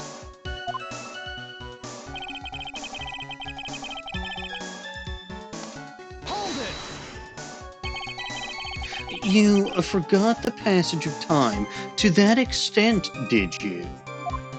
Well, once I got caught up in something, I tend to forget everything else. That does make sense. That is true. He's always been that way. I guess he's not lying about that, at least. Phoenix Wright appeared on the scene after 11:15. If he was drawing until then, that dispels... What doubt are we trying to... Like, I'm still confused as to what exactly we're trying to prove with Larry here. Like, I thought the whole fucking reason we brought him in was because snowmobile should have been by bridge. Larry doesn't mention snowmobile. So we need to figure out why the snowmobile was taken to the bridge and kind of when. He has done literally none of that.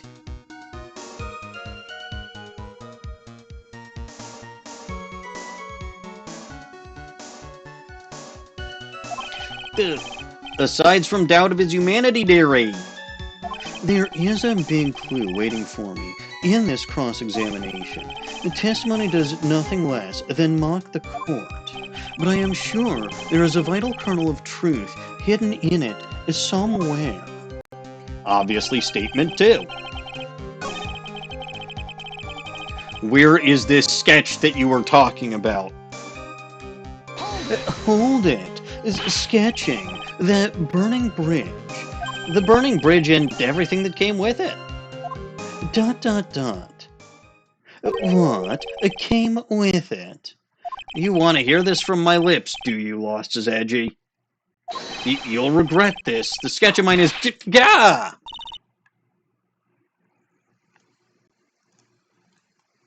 Enough. Just take that ridiculous sketch of yours out already, witness. ... What are you talking about? I don't know what you mean. That does indeed appear to be the fastest solution there, Ray. If you were sketching, there should be a sketch of the bridge and its surrounding area there. I'll leave it to you, Mr. Lost-His-Edgeworth. What should I do? I've got a terrible feeling that the instant this sketch is revealed, the entire world may be changed by what is depicted there. I mean, there's only one fucking choice, isn't there?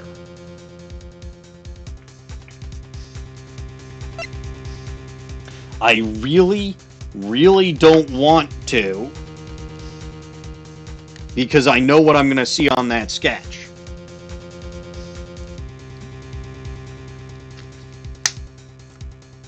On the other hand, this is Ace Attorney, so Iris is innocent. We'll figure all this shit out. Like, the most damning of evidence somehow always turns out to benefit me anyway, so... Look at the sketch. Larry, I wonder if you could show us your sketch. Please. ... Well. Even I couldn't have imagined it. Larry being serious is actually really fucking scary. Like, he's been joking around being a dumbass the whole time.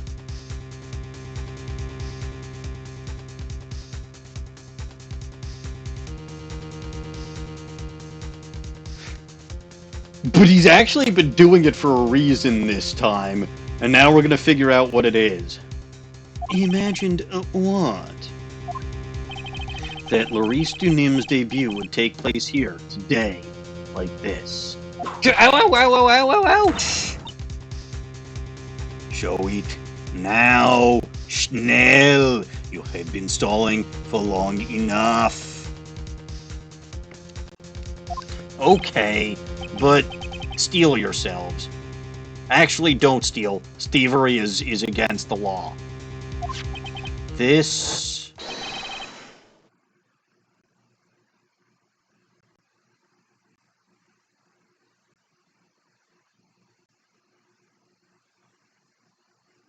I'm sorry, what the fuck?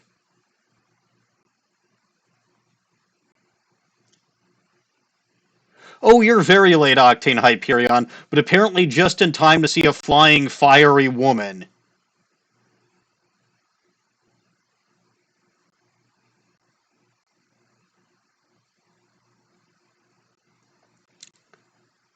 I have several questions.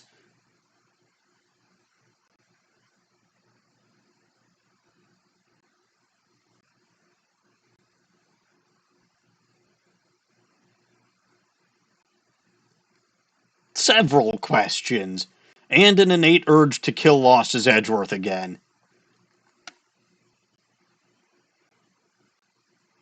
I don't know why. Somehow I think this evidence is damning. But what the fuck is going on here?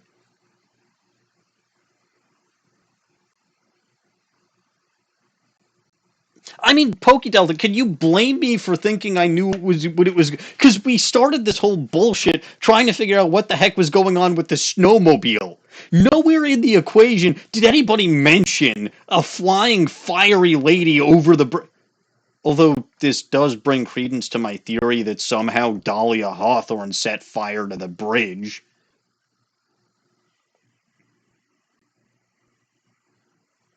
And it wasn't actually lightning.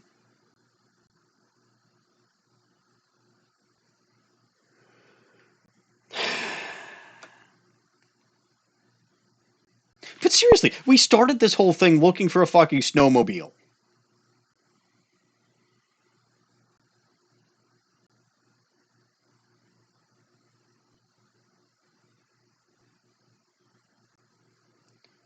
I'm so confused. I mean, I suppose chaos follows Larry. This is the world of Laurice Dunim. Dot theory. Well, dearie. So this is Dusky Bridge, correct? Quite a large bridge, isn't it, dearie? Your response, Ms. von Karma. Yes, well, it is a better drawing than I expected. Isn't it? Isn't it? I struggled to reproduce those flames. I really did.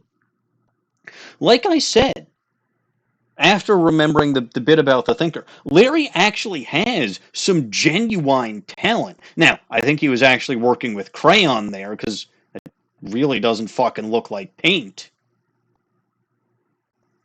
But still, that's sure as shit better than I could do. Those of you who are around for my very, very brief Pokemon Art Academy series will know well, especially now I cannot art, but like even when I had full use of my left hand, I could not art.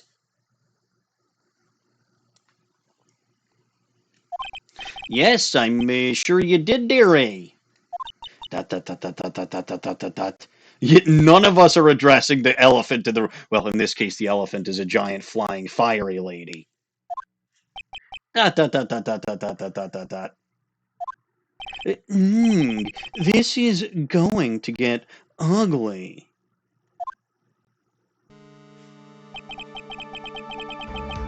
Yeah, nobody is bringing it up.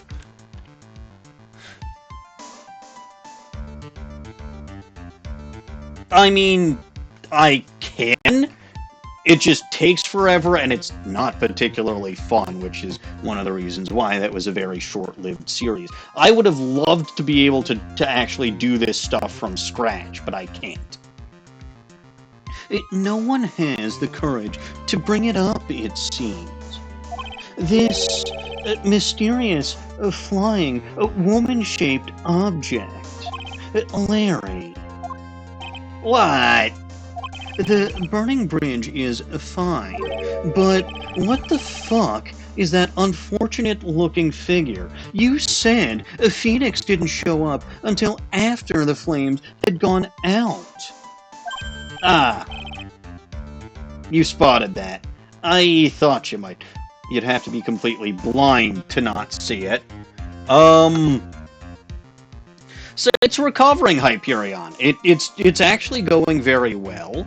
I suppose I didn't mention this last Wednesday, but I did in fact have my 4th occupational therapy appointment. My occupational therapist is incredibly happy with my progress. I am starting to gain back range of motion. I am starting to gain, well, not gain back, starting to be able to access more of the strength of my arm. The strength didn't go anywhere. It's just being blocked by pain, if that makes any sense at all. So I'll give you an example, right? My first appointment, we measured my grip strength on my left hand. And it was 35 pounds, which is shit-tacular, and that hurt. At my fourth appointment, we measured the grip strength of my hand again, and it was now 70 pounds, which is not back up to full strength yet, not quite. And that also hurt like hell, but I didn't hurt earlier than that. The strength was always there. It's just the pain in the tendon prevented me from squeezing that hard. If that makes any sense. So, again, I'm regaining range of motion in the wrist and regaining back some of the strength. I do have to continue wearing the stupid splint until at least the 23rd, so 9 more days, at which case I will start weaning myself off of the splint. And then by that I mean I'm allowed to take it off for an extra hour, and then another hour, and then another hour every day. So I'm still going to have to wear the thing while I'm sleeping. And just at random point, on the 23rd I'll be able to take it off for an hour. The 23rd I'll be able to take it off for an hour. 24th I'll be able to take it off for 2 hours, 3 hours, 4 hours, and so on and so forth. My next occupational therapy appointment isn't until the 30th.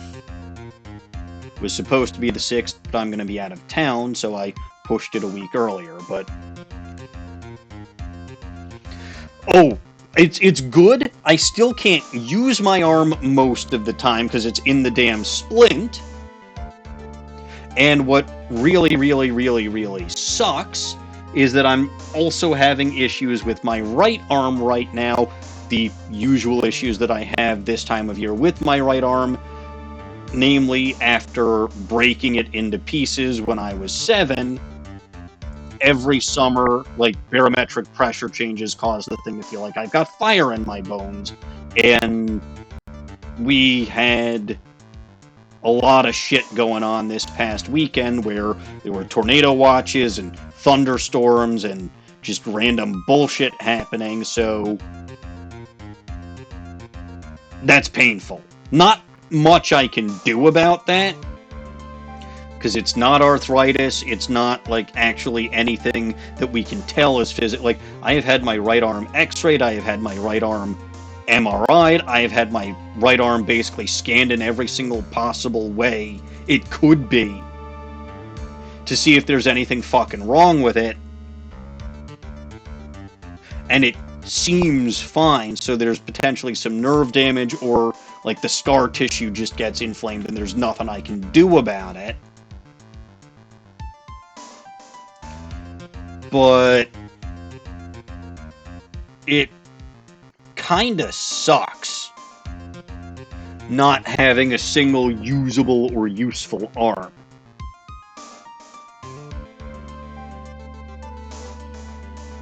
Anyway, that is what it is. Let's get back to the game, because I really want to stop playing as this Lost-His-Edgeworth fellow, and figure out what the fuck is going on with that flying, fiery woman. Also, a lot of people have different reactions to this sort of, some headaches, migraines might be triggered by, luckily for me, my migraines aren't triggered by barometric pressure changes. Otherwise, I'd have a fire, a bad arm and a migraine. So at least I don't have to deal with it. But, that could potentially explain why Dawning is getting so many migraines. Which, incidentally, is why Dawning is not here this evening.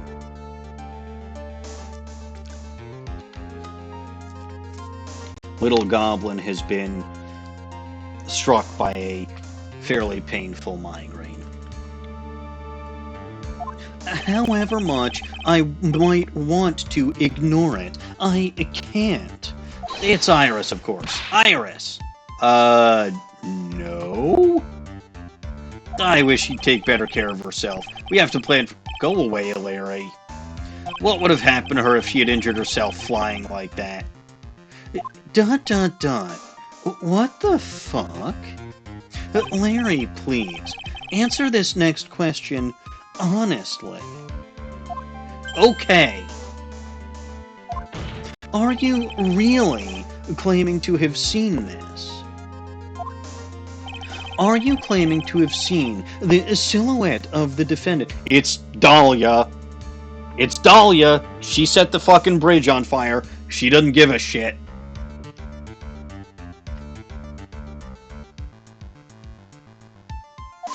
Flying over a bridge that was engulfed in flames and being on fire herself. Yep, that's what I saw. That's why I drew it. I'm an artist, a real artist. Are you? Aye, that girl, she's really high up in this picture, dearie.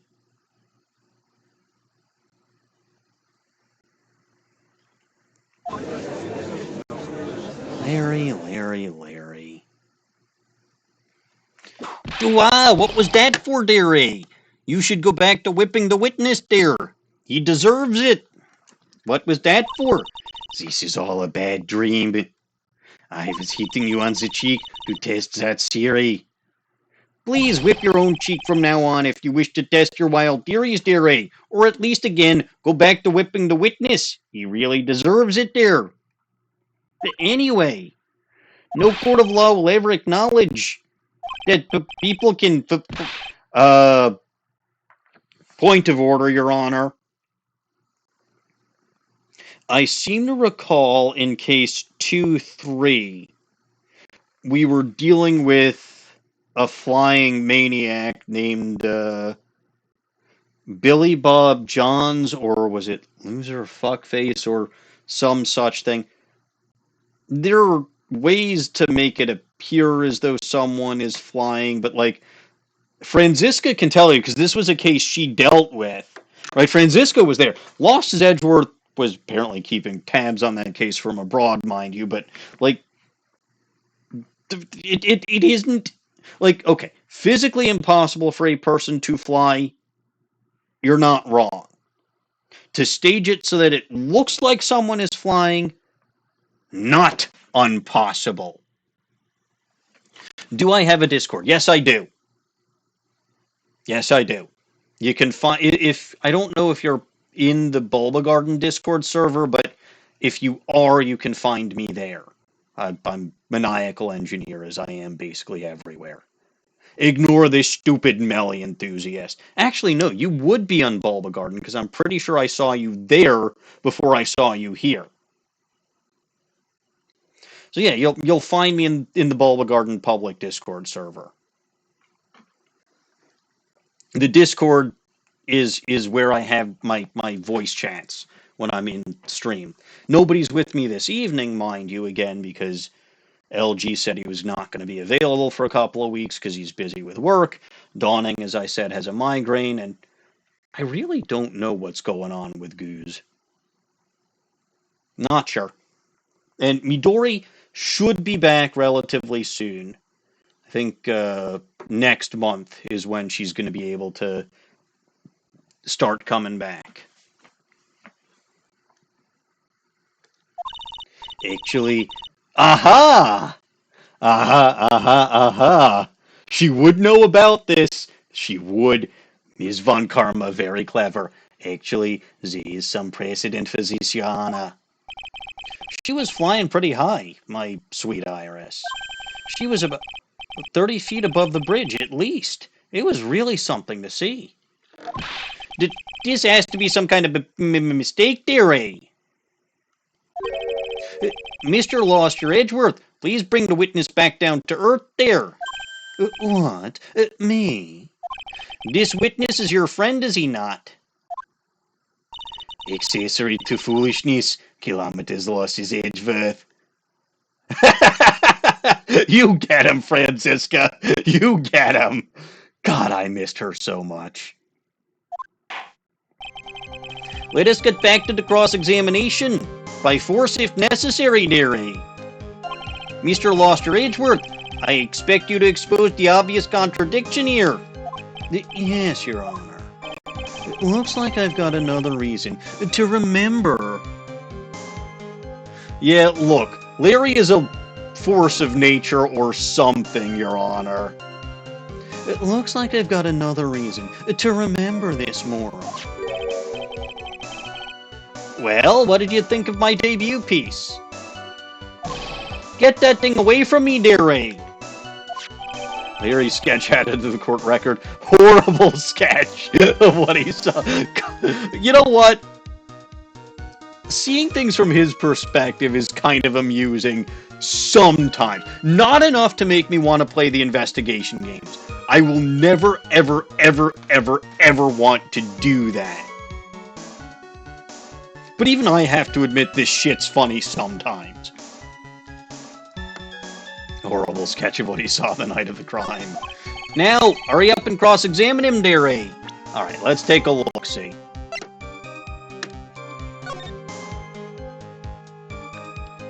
I expect that I have to question him specifically on Flying Lady.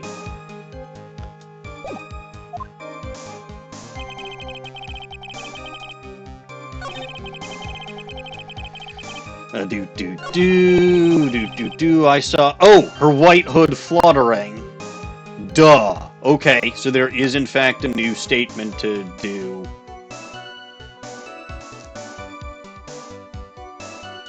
Press!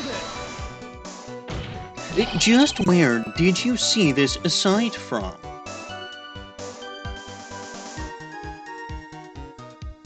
I don't care, Pokey Delta. I don't care. Hey, no need to shout. When I was lying in bed in that rundown shack, the crack of lightning bolt made me realize that the bridge was burning. I just watched it for a while from there, thinking how nicely it was burning. Then, after about 5 minutes, I saw it. The defendant flying. That's right. That's when I decided to go to the bridge. I see. That all makes sense then, Larry. Aside from the sketch itself, that is there. Yes, this sketch doesn't make any sense. I just need to convince the artist that his work is ludicrous. She didn't have her hood. Like, obviously that's, the big thing.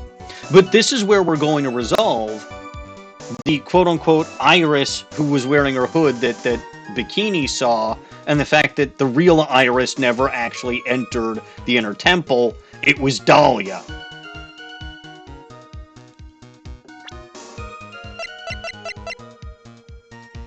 Listen.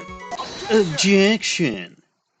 Larry, what did you really see that night? Judge thinks it's good. Look, Judge thinks a great many things are cursed. I got to admit, I kind of like this judge better than the other judge. First of all, his facial expressions are more, like, even if they have the same facial expressions, this judge's face looks funnier when doing it. Second of all, this judge is more fun to voice because of the Canadian accent and the Canadian gimmick. Also, this judge is, I mean, I won't say that the other judge isn't sassy because he got in a few good liners, but this judge literally copying Franziska's wussy whatever witness line was really, really, really funny. I like this judge a lot. Larry, what did you really see that night? Not that I particularly care. In your position, that's just being irresponsible. I drew exactly what I saw. I'll give you a whole $1 that it's the truth. If that is truly the case, then there is one thing we can say for certain. What might that be, Larry? That the person who flew over this bridge could not have been the defendant, Iris. What? What do you mean? I don't understand. What?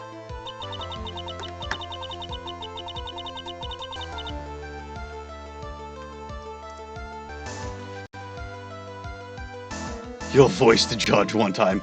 I don't know about that. Oh, I know Ellison voiced the other judge once and gave him a nice Texan accent, which was funny.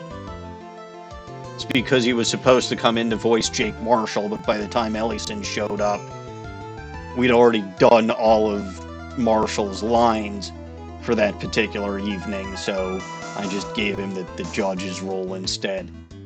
A foolhardy folly of a foolish statement by an equally foolishly foolhardy fool. How exactly can you make this claim? Tell us, Larry. According to this picture, the individual whom you say you saw was wearing a hood, correct? Of course she was. That rundown shack is quite away from the bridge. The hood is what told me that this floating angel was my Iris. The hood is my darling Iris, and Iris is... What the fuck is the matter with you? Blah!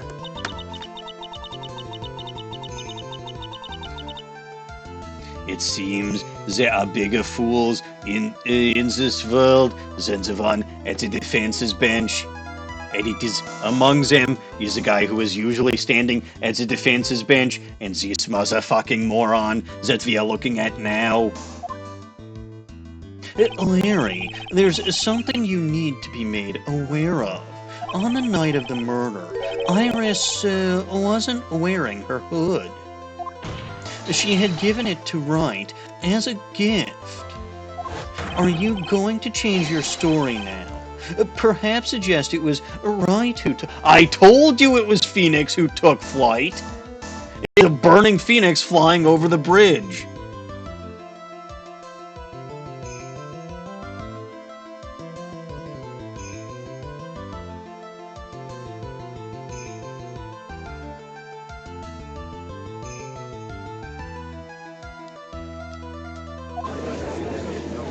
Well, what are you talking about? I think you understand what I mean. Just fine. Why? Why did Nick have irises? Because she gave it to him as a gift. She loves him, not you.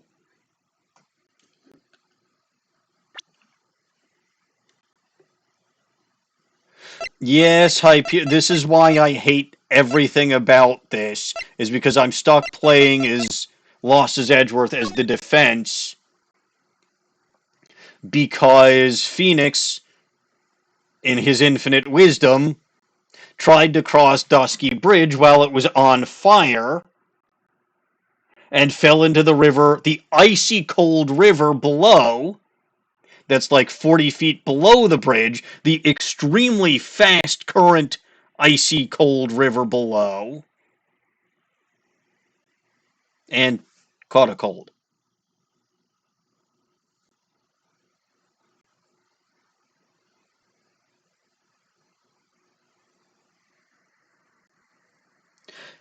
I think it's impossible to kill Phoenix Wright.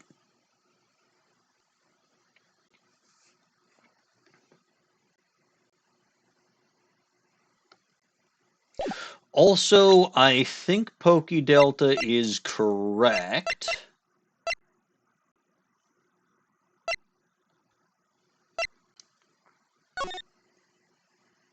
Yeah, if that sketch is from Heavenly Hall, then the person seems to be flying towards the inner temple. Again, it's fucking Dahlia. It's gotta be.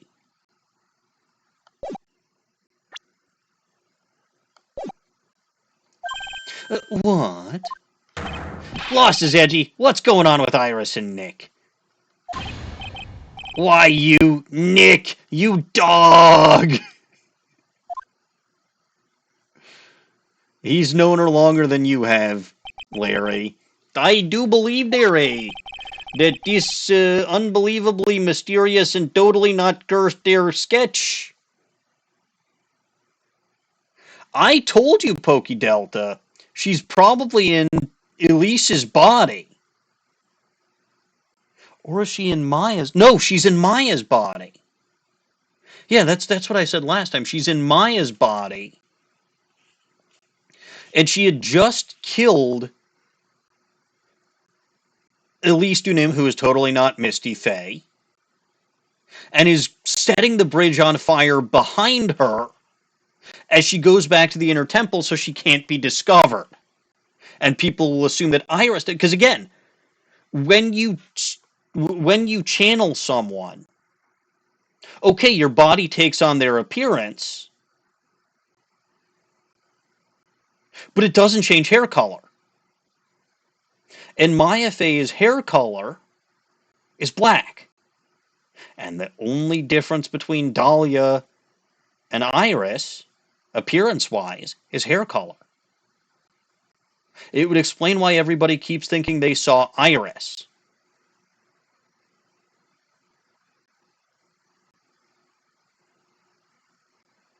And yes, I know what this means. I said this last week. It would mean that Maya Faye, being possessed by Dahlia Hawthorne, killed her own mom. I don't know why or how she would have come to channel Dahlia Hawthorne, other than potentially some weird plot by Morgan Faye, because she tried it before with Eenie Meenie. Right? Morgan has a history of co-conspiring with redheads to try to bring Maya down. And again, if my suspicion is correct and Dahlia is a Fae, she might be Morgan's daughter. In which case, while they were in prison together, they probably would have had the time to hatch some kind of plot. Maybe. It's all bull. But again, I don't know. That's just my working theory is that Dahlia possessed Maya. Maybe, I mean, yes, by that logic, Iris would also be Morgan's daughter, but Iris also seems to have been abandoned at this temple from like the moment she was born. Or maybe not the moment she was born, but like certainly a lot younger of an age than Dahlia. Ended up on her own. What the hell is that beeping? I really don't know.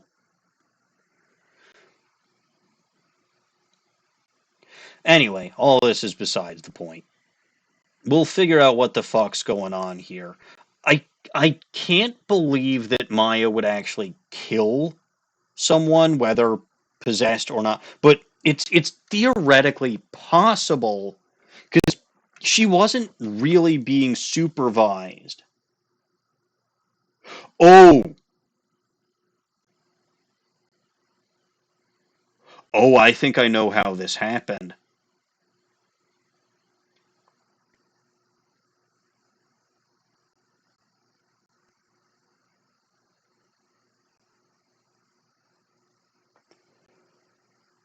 Pearl is still missing. Pearl, Pearl is definitively Morgan's daughter. And still very, very, very, very young. I think she'd be 9. And she's not incredibly well educated. She was reading something about Gravely and roasting or something. Well, I don't know if that's actually significant, but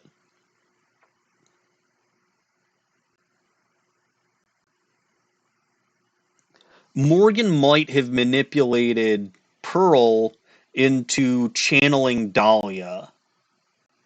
Dahlia went to the inner temple in Pearl's body, wearing the hood, because obviously her hair wouldn't have been black at that point in time, with the theoretical like, I don't know if she knew that Bikini was going to leave, but, like, when Bikini left, she manipulated Maya into by being the one who she was basically. No, not Pearl has killed her aunt. Pearl basically went and manipulated Maya into summoning, because Pearl was just how Dahlia got to the Inner Temple in the first place, I think. And then once there, when Maya was doing the training, Dahlia, possessing Pearl, gave her bad instructions.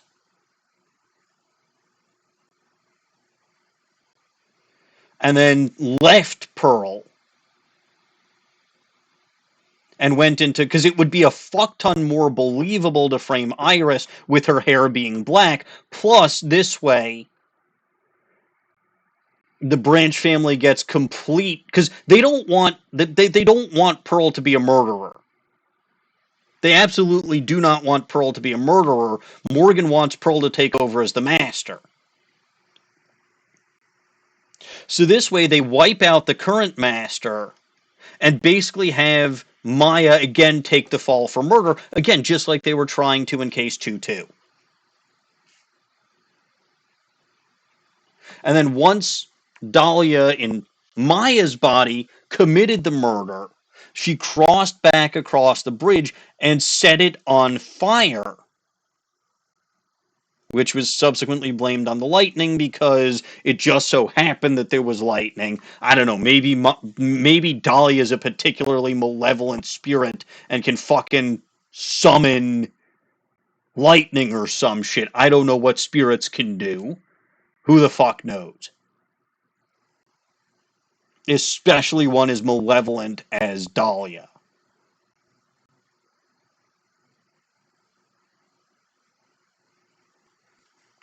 But we'll see how this plays out. Either way, I am absolutely convinced that Morgan Fay and Dahlia Hawthorne are somehow behind the scenes manipulating shit. I mean, Dahlia Hawthorne definitely.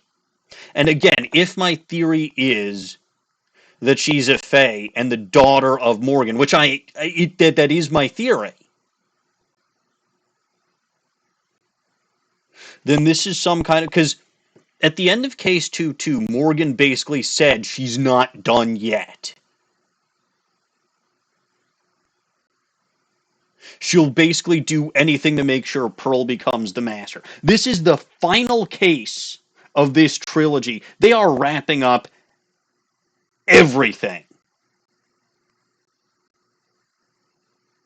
So again, that's the main reason why I can guess that Elise Dunim is Misty Faye.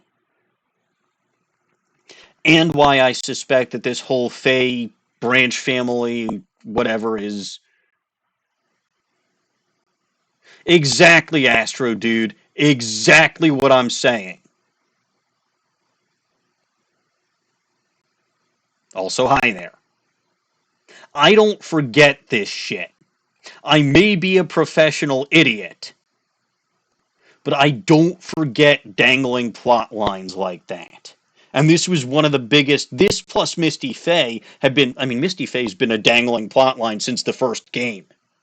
Like, we learn about her in the second case, and then we learn more about her in the fourth case, and then the second case of game 2. I think that's it for the Kurain stuff in game 2. But then we lean heavily into the Kurain stuff in case 2 of this game. And now again. So yeah, it all comes to an end here. But it's not going to come to an end if I keep fucking blabbing. So, this unbelievably mysterious and totally not cursed sketch theory is destined to disappear, discredited and discarded straight into the garbage there. Ha! Terg!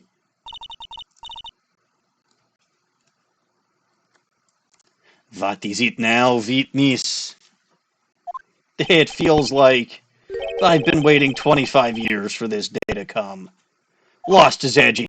Today's the day I get to completely stupefy you. What? What is the meaning of your outburst, dear witness?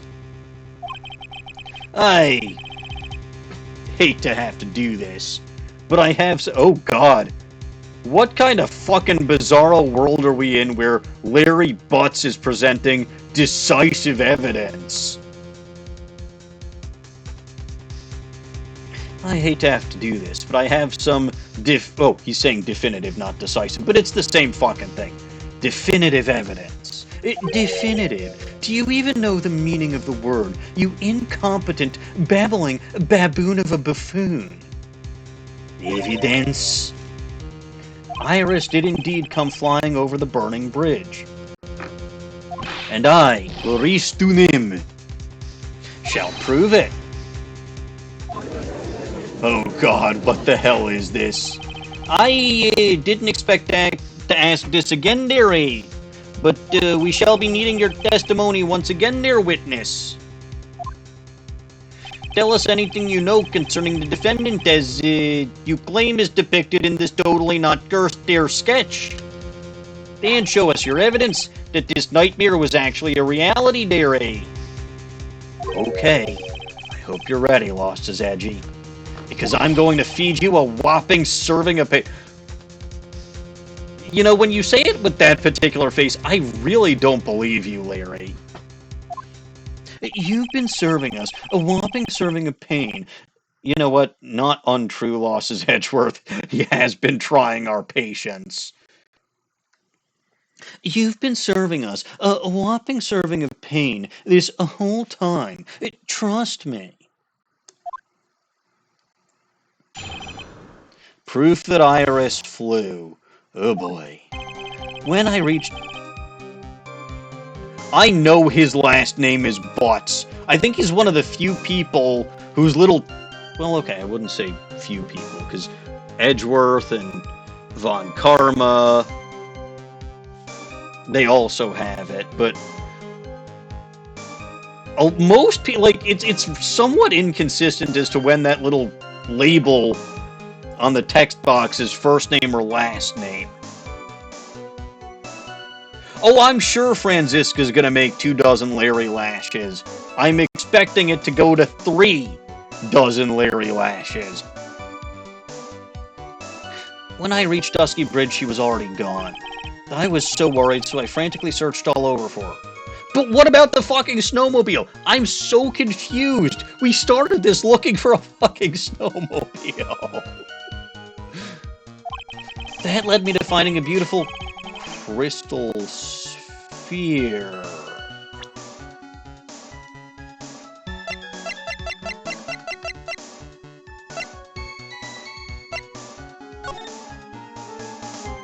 I know where that came from. That led me to finding the beautiful crystal sphere half buried in the snow. I'm sure that Iris was simply wearing a spare hood. After all, no one else could have lost a crystal... No, I know who lost it. Well, actually, are there... Yeah, there is in fact a crystal sphere on the hood.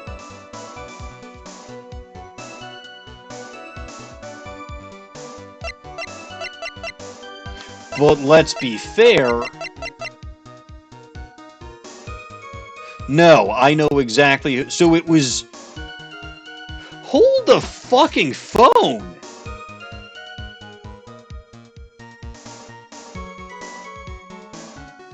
I mean, first of all, if the crystal sphere is on any old hood, then it could have been Bikini, because Bikini wears the same fucking hood. If you're talking about it being a spare hood, anybody could have grabbed that spare hood.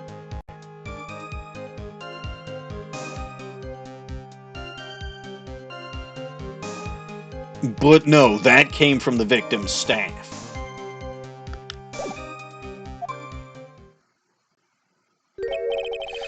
Whose body was Dahlia in? I don't fucking know.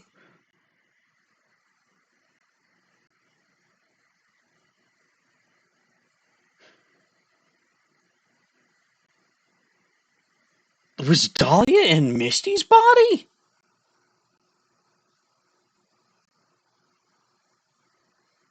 But that doesn't make any sense. Oh, hold on. I don't think it's a coincidence that Misty was there thinking about it. So all this time, okay, so what I had been thinking up to this point was that somehow Morgan found out that Misty was going to visit the Hazakura temple and then had Maya or had Pearl or maybe convinced Pearl to, because we know Pearl was the one who made the reservations.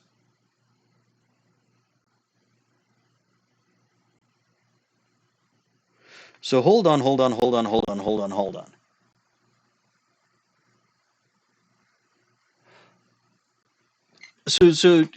I thought Morgan knew that Misty was going to go to Hazakura Temple. Then she convinced Pearl to take Maya there and then put this plan in motion because Misty was there.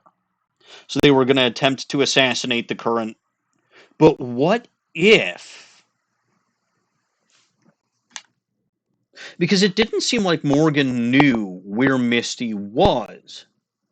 And Misty was doing a relatively good job. I mean, she even had a fucking pseudonym, although if you're going by a fucking pseudonym, don't make Dunim your last name. You fucking moron.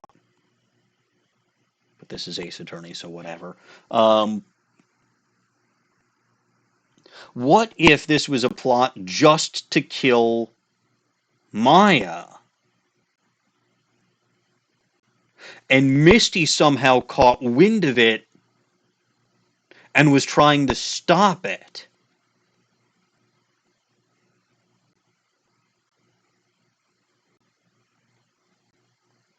I don't know how Misty would have caught wind of it, but again, I don't know where she was or what the fuck she was doing for the past several years. Yeah, Elise is similar to Alias. That is correct. But again, I don't know. Well, hold on.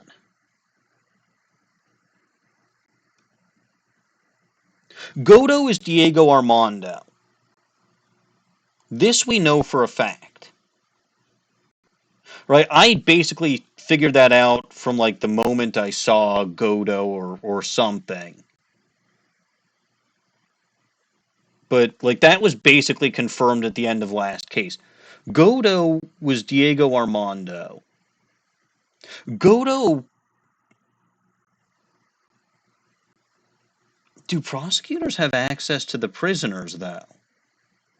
Like the cops obviously would, but as a prosecutor, would Godo basically be able to keep an eye? Well, metaphorical eye because he's got his visor. So would Godo be able to keep a visor on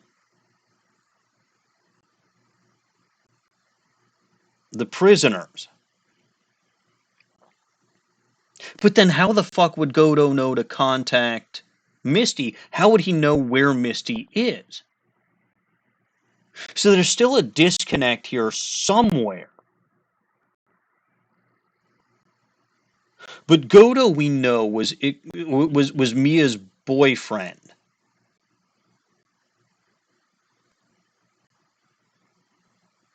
So I assume he's got some kind of loyalty or whatever in the wake of Mia's death, potentially to Mia's family or Maya. Maybe specifically Maya. I don't know. I really don't. Don't confirm or deny anything, by the way. I'll figure this shit out as it goes. Although I see Hyperion seems to think that I'm now in the right place.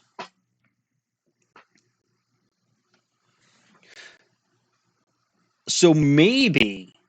Anyway, the bottom line is I'm trying. No hints. No nothing.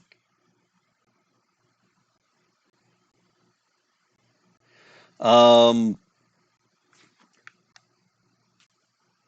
The question that I was trying to answer, right, was whose body was Dahlia in?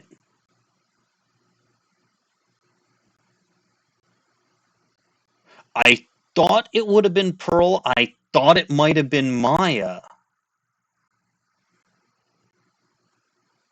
Sorry, that wasn't meant as a that wasn't meant as a yell. That was meant as a discouragement. Like I'm just naturally loud, Hyperion, to the point where I need to figure out how to soundproof this room because my poor wife can't stand hearing me all the way up in the kitchen. I'm loud. That wasn't yelling. I'm sorry if you took it as yelling. But anyway, the question that I was trying to answer was whose body was Dahlia in? Maybe Elise's?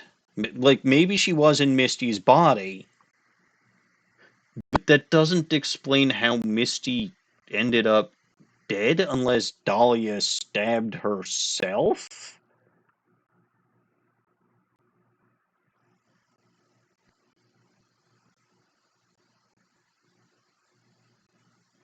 But then the stab wound would indicate that it came from the front instead of behind. Did she, I mean, I'm pretty sure she's manipulated Iris before, so maybe she had Iris stab with the Shichishito to muddle that wound and.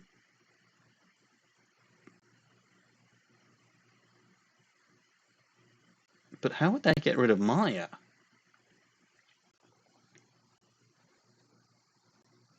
Well, Misty being there might have probably threw a wrench in the plans. Actually, does the person being summoned know whose body they're in?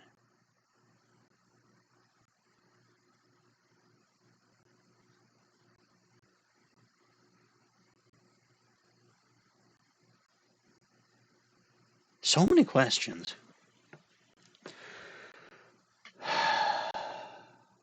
Deep breath. Like Hyperion says, relax, take a deep breath,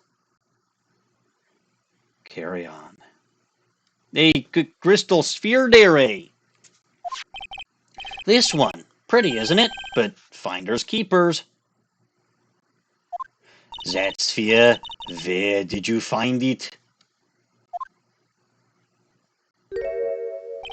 Let me see. Around here somewhere? Looks about right. And it was half buried in the snow. It had pretty much stopped snowing by then, but there was still some falling as I walked to the bridge. The court accepts this crystal sphere. Not into evidence. I'm just taking it there, eh? That's mine, okay? I want it back afterwards. No can do there. Anything that's submitted into evidence must stay in evidence in perpetuity, eh?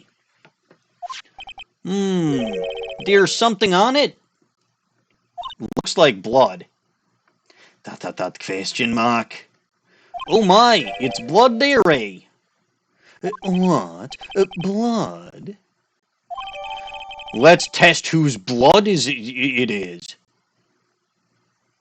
Crystal sphere added to the court record. Found half covered in snow near Dusky Bridge the night of the crime. Has blood on it. You ready, Lost-His-Edgy? By tomorrow morning, you'll be calling me Master. I thought you wanted to go by Master Lorice, but sure. Yeah, I like the sound of that. No one's going to push me around anymore. Didn't you want to be... See? Lost-His-Edgeworth is aware, like, Larry can't make up his own fucking mind and has, like, no short-term memory.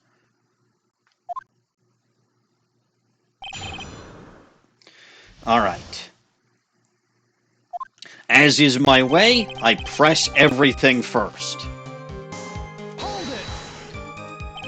it! So, you went to the burning bridge. That's right, to meet Iris. She actually flew to get to me. The least I could do was meet her halfway. But the defendant was not at the bridge when you got there, you say? I guess she went back to Hazakura Temple. She's a girl, after all. She must have wanted to look her best. It must be lovely to live in the fantasy land of Larry's mind. Actually, it's so depressing that I can't even work up the energy to point. So, what did you do next, dear Ray? Alright, push! So, you searched all over for her. She was flying pretty high, you know. I thought maybe she slipped on her landing and got hurt. Hey, it was more than possible. I mean, assuming that she was in fact flying,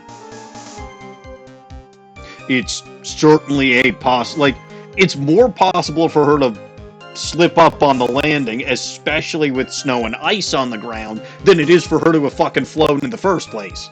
So yes, if we assume that she flew, assuming that she slipped and fell on her landing, is not that big of a stretch. Also, when I headed out to the shack the first time, I was snacking on a banana. I was pretty sure I threw the peel away somewhere around there. So, you know, you and your banana peels, man. ... Can one guy really be this stupid? Yes, he can. And you can be this stupid at times too, Lost-Your-Edgeworth. So I don't want to fucking hear it from you. So, did you find any signs of her so-called landing? I don't really remember. I kept on falling over myself and kind of lost it for a while there. You fell over yourself, dearie? Yeah, the snow was deep and there was even a banana peel. Gee, I wonder whose banana peel it was. ... Yup, there's stupid, and then there's Larry Butz.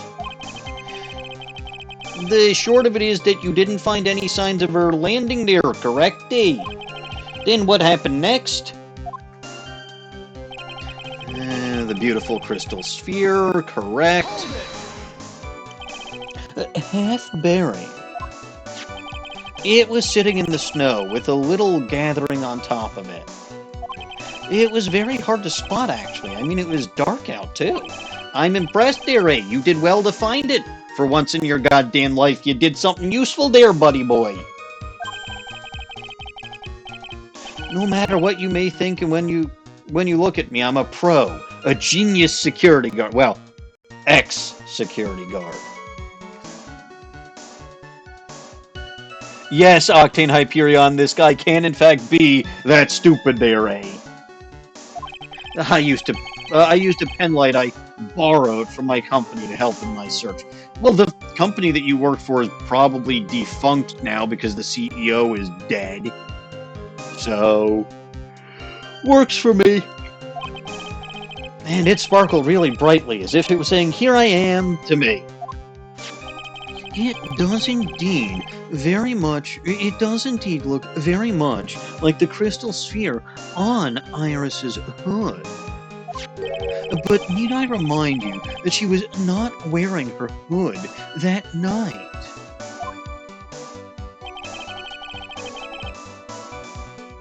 Press. Each nun is assigned their own hood, and they are assigned only one. I don't know anything about that, okay? And Iris is special, alright, dude? Even if she did steal a spear hood, I'll forgive her. This is getting us nowhere. Our destination for the day, it seems.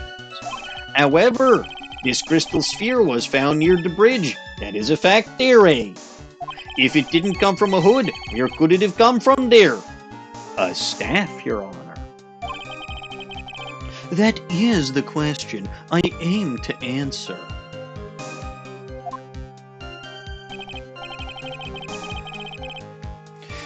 I know I need to present here. I'm not sure if I need to present the staff or the photo of Dunim. I feel like either should work, though I'm leaning more towards the staff. but I'm going to press first because, again, this is my way. Hold it! Let me confirm this one last time, Larry. The reasons you thought that this was Iris are the hood and this crystal sphere, correct? That's right, my gut is never wrong. Your gut is wrong literally 100% of the time. I met that old bikini the next morning. And her crystal sphere was still there, safe and sound. Indeed, dearie, we saw it earlier. She was wearing it in this very room earlier today, dear. This case isn't going to end without a fight. Exposing the obvious contradictions in this testimony, boy, I would... Like, if Lost-His-Edgeworth is saying that the contradictions are obvious, I would hate to be the guy who didn't see those contradictions. But I fear that all that awaits us are further mysteries. Yes, this is only day one of the trial, and you know the kinds of shit we get into in these cases. So yeah, we'll keep going. It's always the Butz. Always the Butz.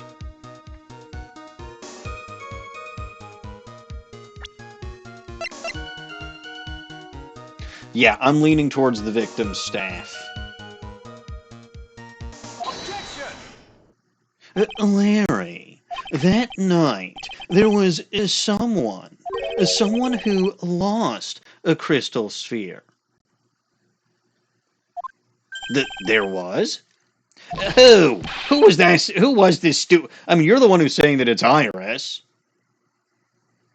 Are you calling Iris a stupid idiot?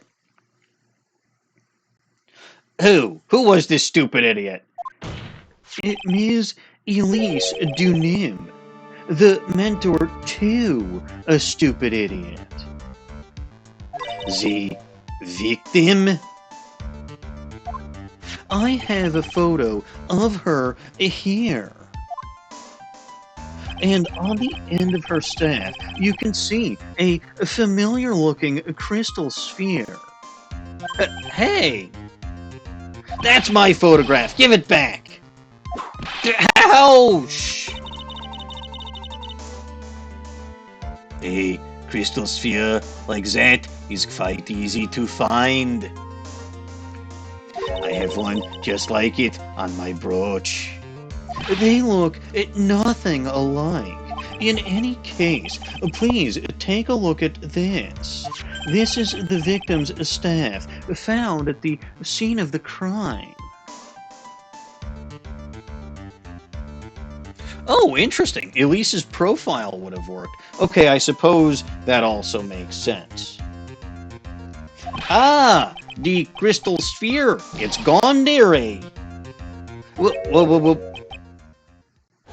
What? What? What? What? What? Just what does this mean, dearie? If anyone jumped or flew across the bridge that night, it certainly was not Iris. After all, she was not wearing her hood. More importantly, the crystal sphere found at the landing site was not hers either. I mean, the last one was the most obvious one to present it on.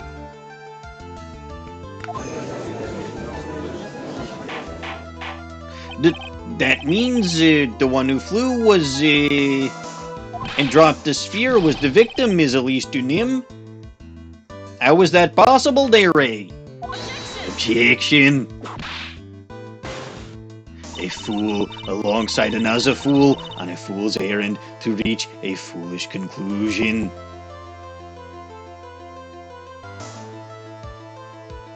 Did I present it on 4? I thought I presented it on 5. I meant to present it on... You have to know that, like, me scrolling with my lack of thumb right now doesn't always do what I want it to do.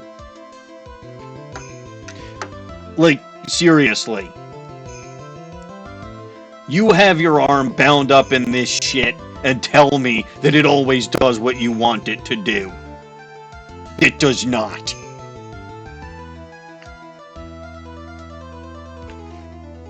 First of all, this sketch, which I prefer to call a scribble, is ridiculous.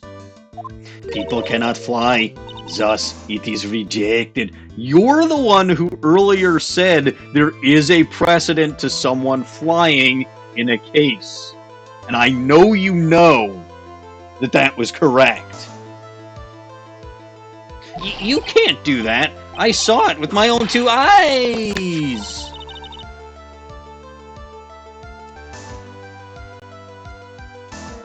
And this crystal sphere.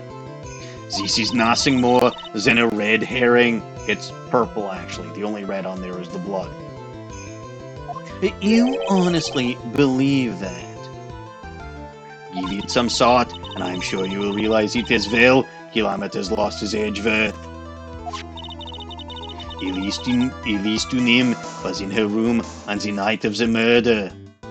There was no reason for her to go to Dusky Bridge.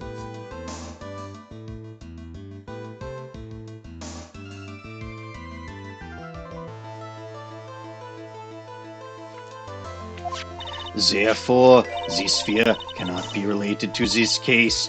That is all. It's got blood on it, and I would be willing to bet that it is the victim's blood. Objection. Ms. Franziska von Karma. The only people who will accept that explanation are scatterbrains and clowns. I know you are aware of several clowns, again, because of the previous case you worked on, where someone flew. Why are you pointing at me? The victim's crystal sphere was found near the bridge on the night of her murder. Yet you expect us to believe that this has nothing to do with this case. Objection. That crystal sphere. It was probably thrown away at the bridge after the murder. When and how? And why? After the murder, dearie. There is blood on the crystal sphere, isn't there? This naturally suggests it was thrown away after the murder which brings us back to the original fucking problem of when and also where the fucking weapon went.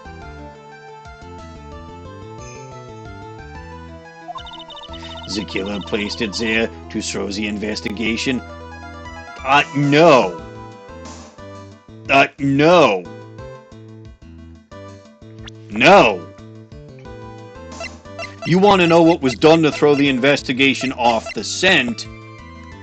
Was literally this, with the Shichi Shito being held by Amy Faye, stabbing her in the back. This is the staged bit. This is very clearly the staged bit.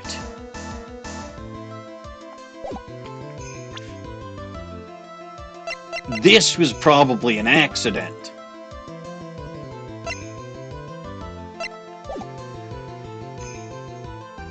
Which is the exact same reason that he drew Zetrid. Are you accusing Larry of being the murderer?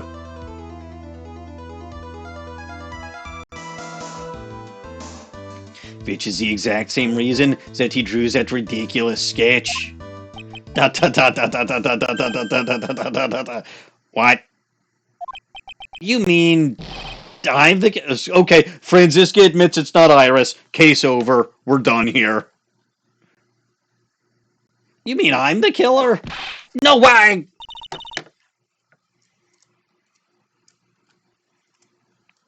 All joking aside, just when did this crystal sphere appear next to the foot of the bridge? Unless this can be proven in some way, I refuse to believe that this is related to the case. She makes a valid point. Well, we know that the murder took place or at least the incident that Bikini saw took place after it stopped snowing. So this would have been before the murder or before that incident, not after. She makes a valid point. There is no evidence that Elise Dunim left Hazakura Temple that night, and the one person who could actually testify to this fact is inconveniently in the hospital and never bothered to fucking tell me that she was going out to look for Pearl Fay. Fucking jackass.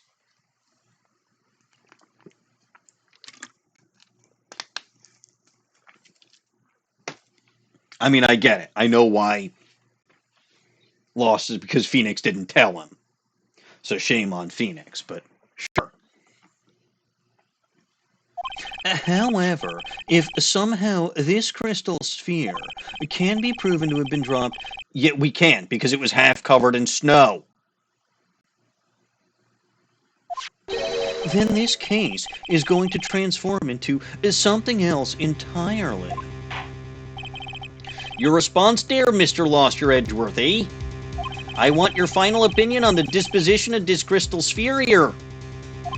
If it is not related to the case, then this witness who you called will have been nothing more than a monumental waste of time there, eh? Which, considering the fact that he's Larry Butz and is an idiot, would not be very surprising there.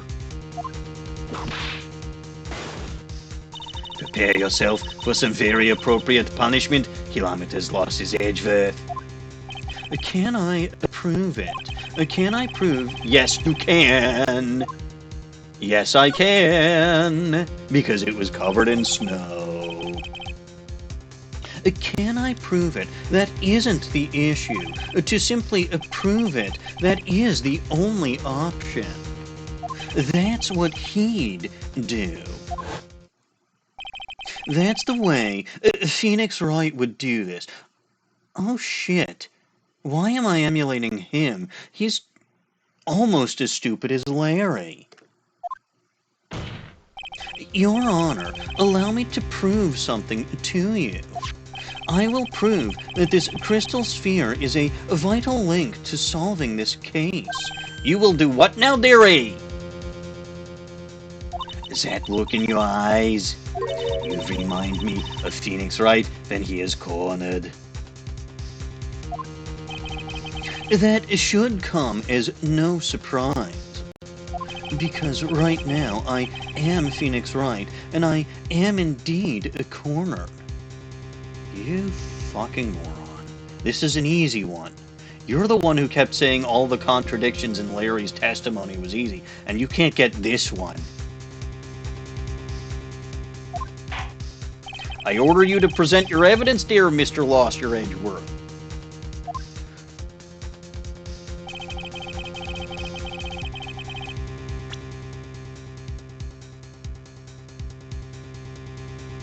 And they're showing once again that she's not covered in snow. So I don't know if I need to present the weather report or the sphere itself, which says that it's partially covered in snow.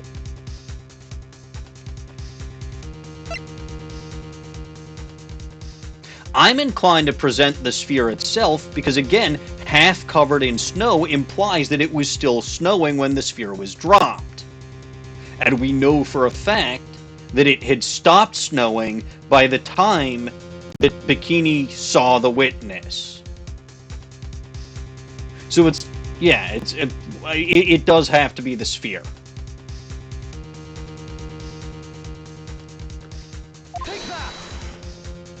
This crystal sphere, there we go, okay, yes.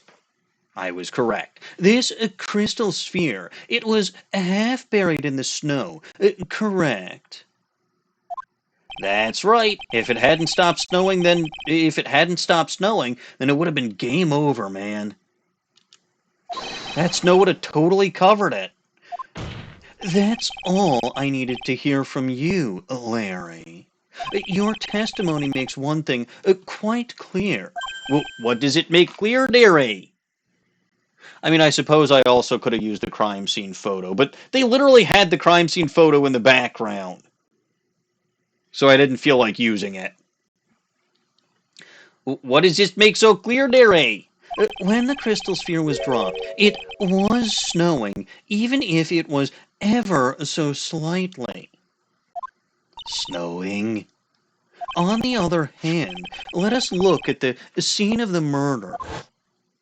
As proven earlier today, there was no snow on the victim's body.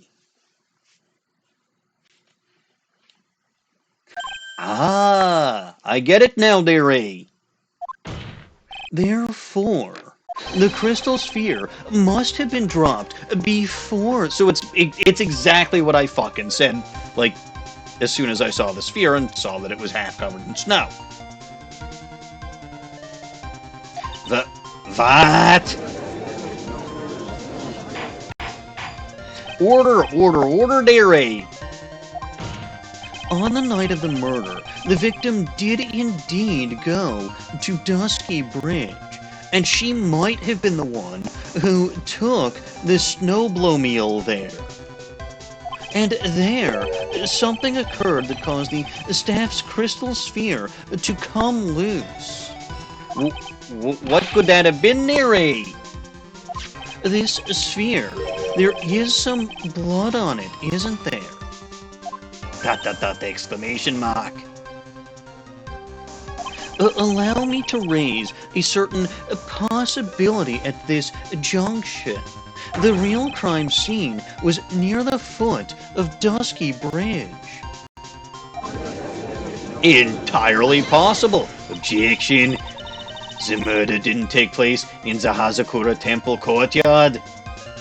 Only a fool would suggest such a foolish piece of absolute foolishness. Explains why there was no blood in her room.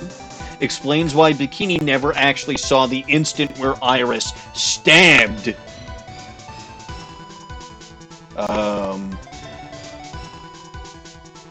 Denim. We're actually onto something here. We're really cooking. Just who is the fool, and which part is so foolish, Ms. von Karma? Have you been paying any attention this whole time, Kilometers Lost-His-Edgeworth, or have you been just basking in your own ego, as you usually do? The sister saw everything. She saw the victim being killed by the defendant in the Hazakura Temple courtyard. No, she saw the victim. She saw the defendant pulling the sword out of the victim. Who hasn't been paying attention now, Franziska? Objection. That's not exactly true. Now, is it? To put it more precisely, what she saw was the murder weapon being removed from the victim's body. That is the same thing. No, it really fucking isn't. No, it really fucking isn't. Come on, Franziska. I mean, I get it. You're trying to make your case, but you have to know that that's not true. No, it isn't! Exclamation mark. You said it yourself. Very little blood is actually lost at the moment of a blade's insertion. If you want to talk about when the most blood would be lost from a body, that would be when the blade is removed. If that statement is the truth, then Dusky Bridge could very easily be the scene of the murder. The murder weapon was not removed, thus there was no bleeding. Objection! You are forgetting one vital thing, Kilometers Lost-His-Edgeworth. Elise Dunim's body was found in Hazakura Temple. On foot, it takes 15 minutes to travel from Dusk. Oh!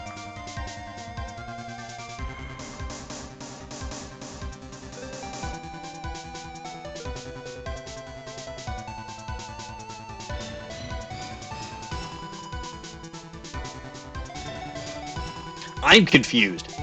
Again. On foot, it takes 15 minutes to travel from Dusky Bridge to Hazakura Temple. I mean, yeah, the snowmobile was probably used to transport the body from the bridge to the temple. But who the fuck was driving it? You mean to suggest that someone carried the body all that way? I've made it this far. The only place to take this is to the end. I just need to prove that my version of events is also perfectly plausible.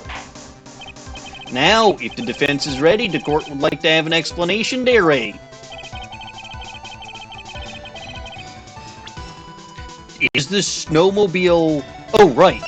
Yeah. I have the photo. Please show us the method by which the victim's body was carried to Hazakura Temple, Ray. On the snowmobile. On that snowy night, there is one way that a body could have been moved. The snowmobile. As we know, the snowmobile was used that night. It was explained as having been used to dispose of the murder weapon, but it could have also been used to carry a body. Would have been kind of cramped with the driver and the body on there, but sure. Order, yeah!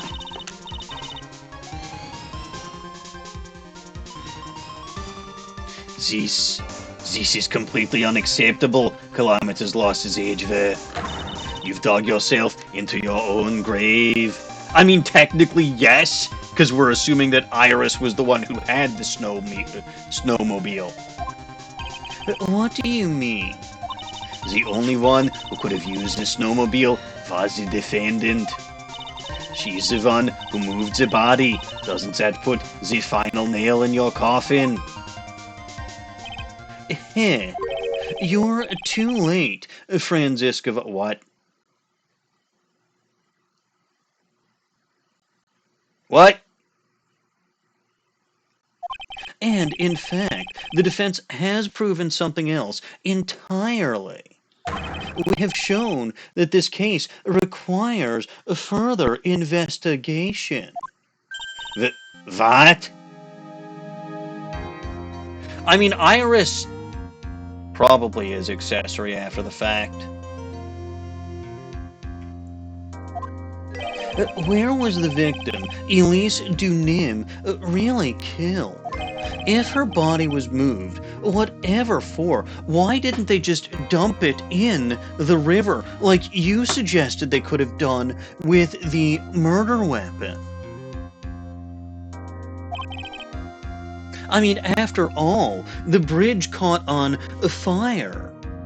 It could have been seen as potentially an accident, where she fell off the bridge into the river and got impaled by a jagged rock in the river. Or nobody would have ever actually found the body. And finally, just what does this image mean?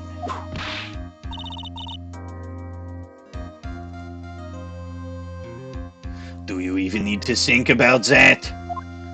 Such a creature could never see the truth, let alone describe it. Objection! This witness certainly sits on one of the lowest possible branches of humanity. I love how everybody's still just hating on Larry. However, he would never utter a lie that could hurt a girl with whom he is enamored. He drew this, so it is something that actually happened. What anniversary? What anniversary? I had an anniversary? My wedding anniversary isn't until next month. I didn't miss it. I didn't. You can't tell me I missed my wedding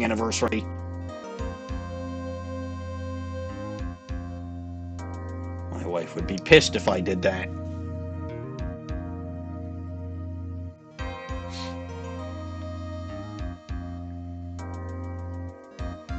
Oh. It was a thing. I don't think very much special happened during that, but at least I streamed, I think. Yeah, I'm pretty sure I streamed that day. I guess it's kind of poetic because, I mean, I won't say I was the first streamer on the Bulba Garden Twitch channel. I absolutely was not. But I became the first consistent streamer. Oh, my wife's birthday. That's true, you haven't been here for a little while. Wife's birthday went smashingly well.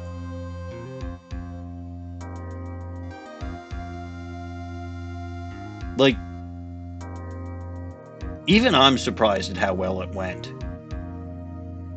If you want a full description of what happened, you'll have to go back 2 weeks to my stream from June 30th. I spend like 20 some odd minutes at the beginning of the stream just going over what we did. And how I was so close to being a dead man, but ended up pulling out a major victory. I'm not going to get into that now, because as happy as I am with how that turned out, it's not worth going over again. I love my wife very, very, very, very much. But describing her birthday in detail, I only need to do once.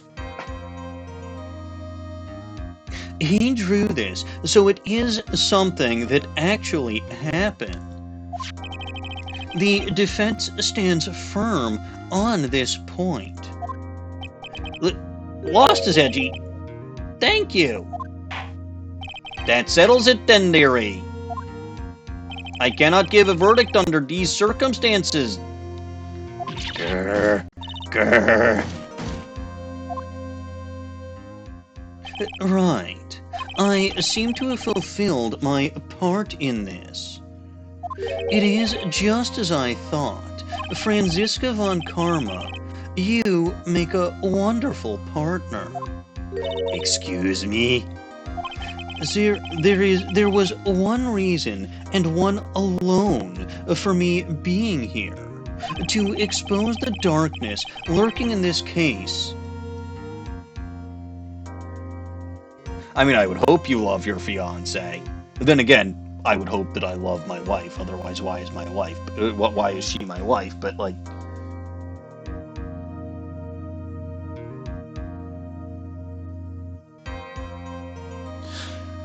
I mean, I will say this. Like, I really, really, really do love my wife. And right now, you know, I'm going through a lot of shit right now. Not just the hand, but something that I can't really talk about at this time. And my wife has been really, really helpful with getting me through. Plus, you know, when I was in that car accident back in, Jesus Christ, was that in May? I don't even fucking remember. But when I was in that car accident and they wanted to total my car, my wife was just, like, she can read me like an open fucking book. So when I was just panicking and kind of in despair, she knew exactly how to deal with it. And managed to not only get me to calm the fuck down, but also realize that I was really just being an idiot for no reason. Like, she knew to attack and appeal to my side, to my logical and rational side. And just, it worked for that act. And then, you know, like I said, she's been helping me get through some shit that I'm dealing with now. Like I said, can't really get into more detail than that. But my wife is fantastic. And I love her, and she's wonderful. To expose the darkness lurking in this case, and then pass it on to So this asshole basically just wanted to take a shit everywhere and then just say, fuck you, right? It's your job now.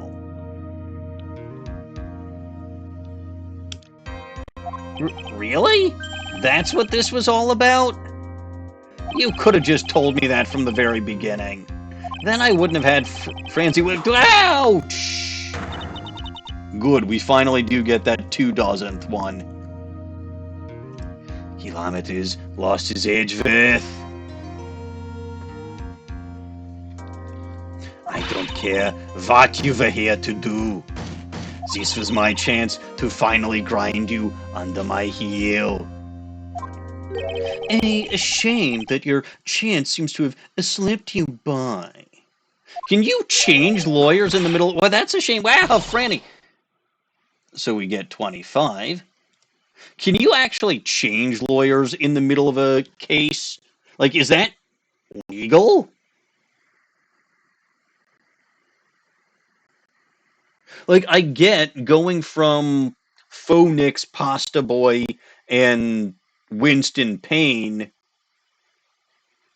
to Phoenix Wright and Godot in case 3, because that wasn't technically the same case. A verdict had been reached in the first case. It was just the appeal.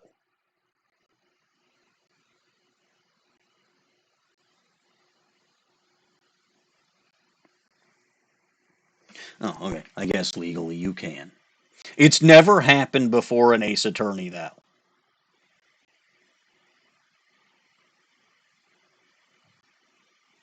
I mean, I guess technically if the client fires the lawyer, sure. But, like, can you change? So I guess Franziska is going to be. But then what the fuck is going to happen with the Godot story arc? We have to conclude that.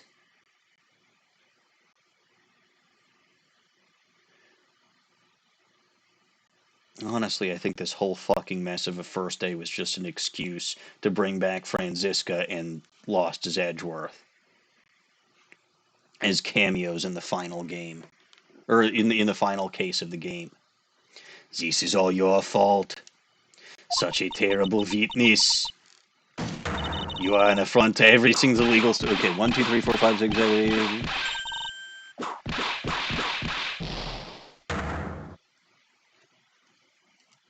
We're just going to call that 50. Which means we're upping this by 25. So that'll be 77.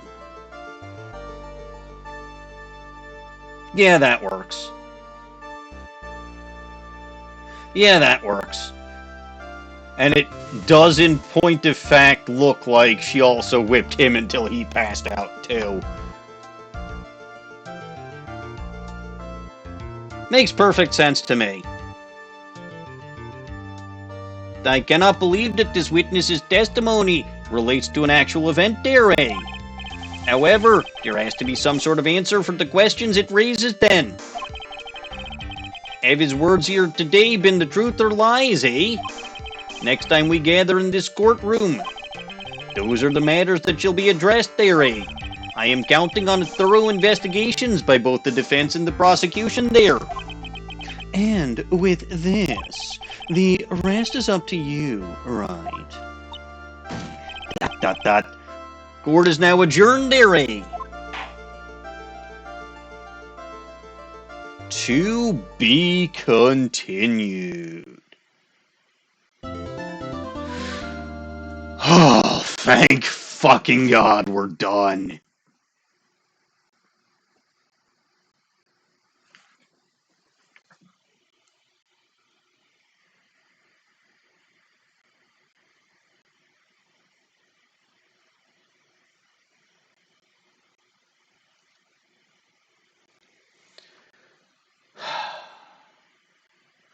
Thank fucking God we're done. Yes, I am saving. I do not want to have to go through that hell again.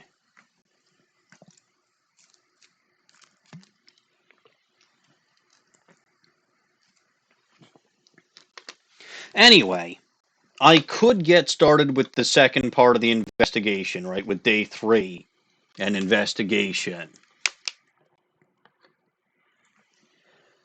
I do still technically have about 25 minutes, but like but let's face it, I'm me. So I'm not going to be able to get very far into this investigation.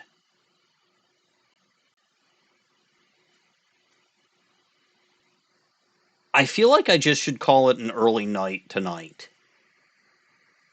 And we'll pick things back up next week when LG will be able to come in and voice Kilometers and Godo and whoever the heck else he needs to voice. And hopefully Dawning Winds will be back.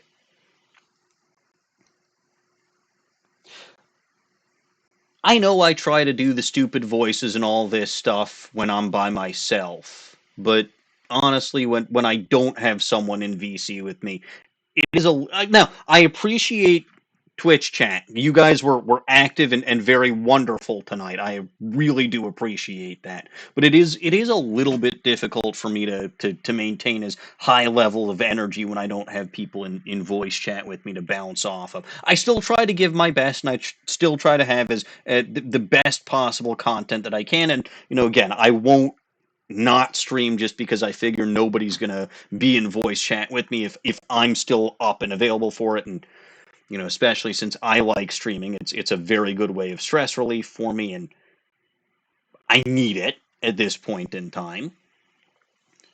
But yeah, no, I do think that it's best for me to just end things off here as opposed to trying to carry on and figure out what kind of bullshit we're going to get into in the second part of this investigation and flying women and snow blow meals and shit like that.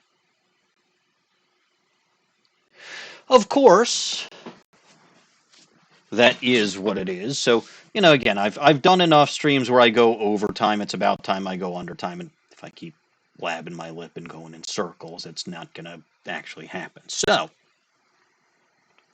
if you only caught part of today's stream, you can check out this stream and all of my other content over on my YouTube channel there.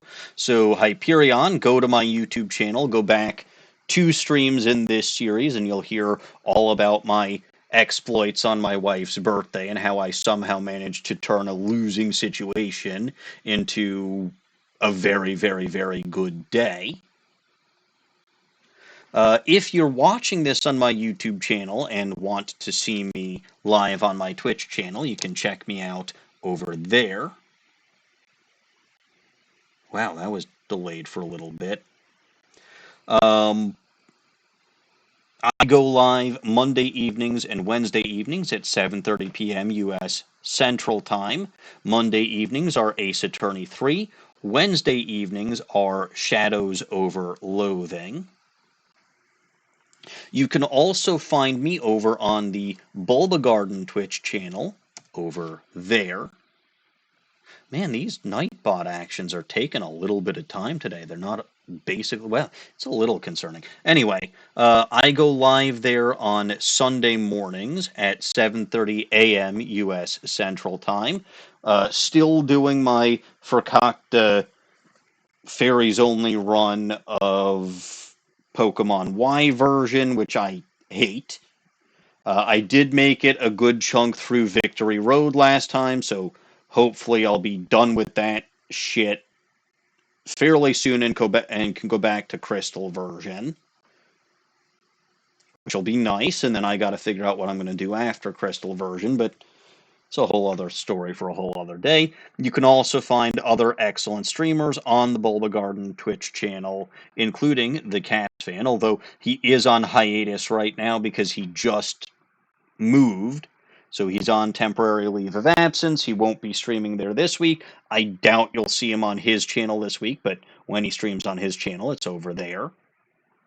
You can also catch Dawning Winds when she's feeling well on the Bulba Garden channel or on her Twitch channel over there. Did I spell that correctly? I think I did. So yeah, okay. Again, these Nightbot commands are taking a little time today, and I'm not sure why. But yeah, you can catch Dawning on her channel there when she goes live, if she's feeling well. Let's see.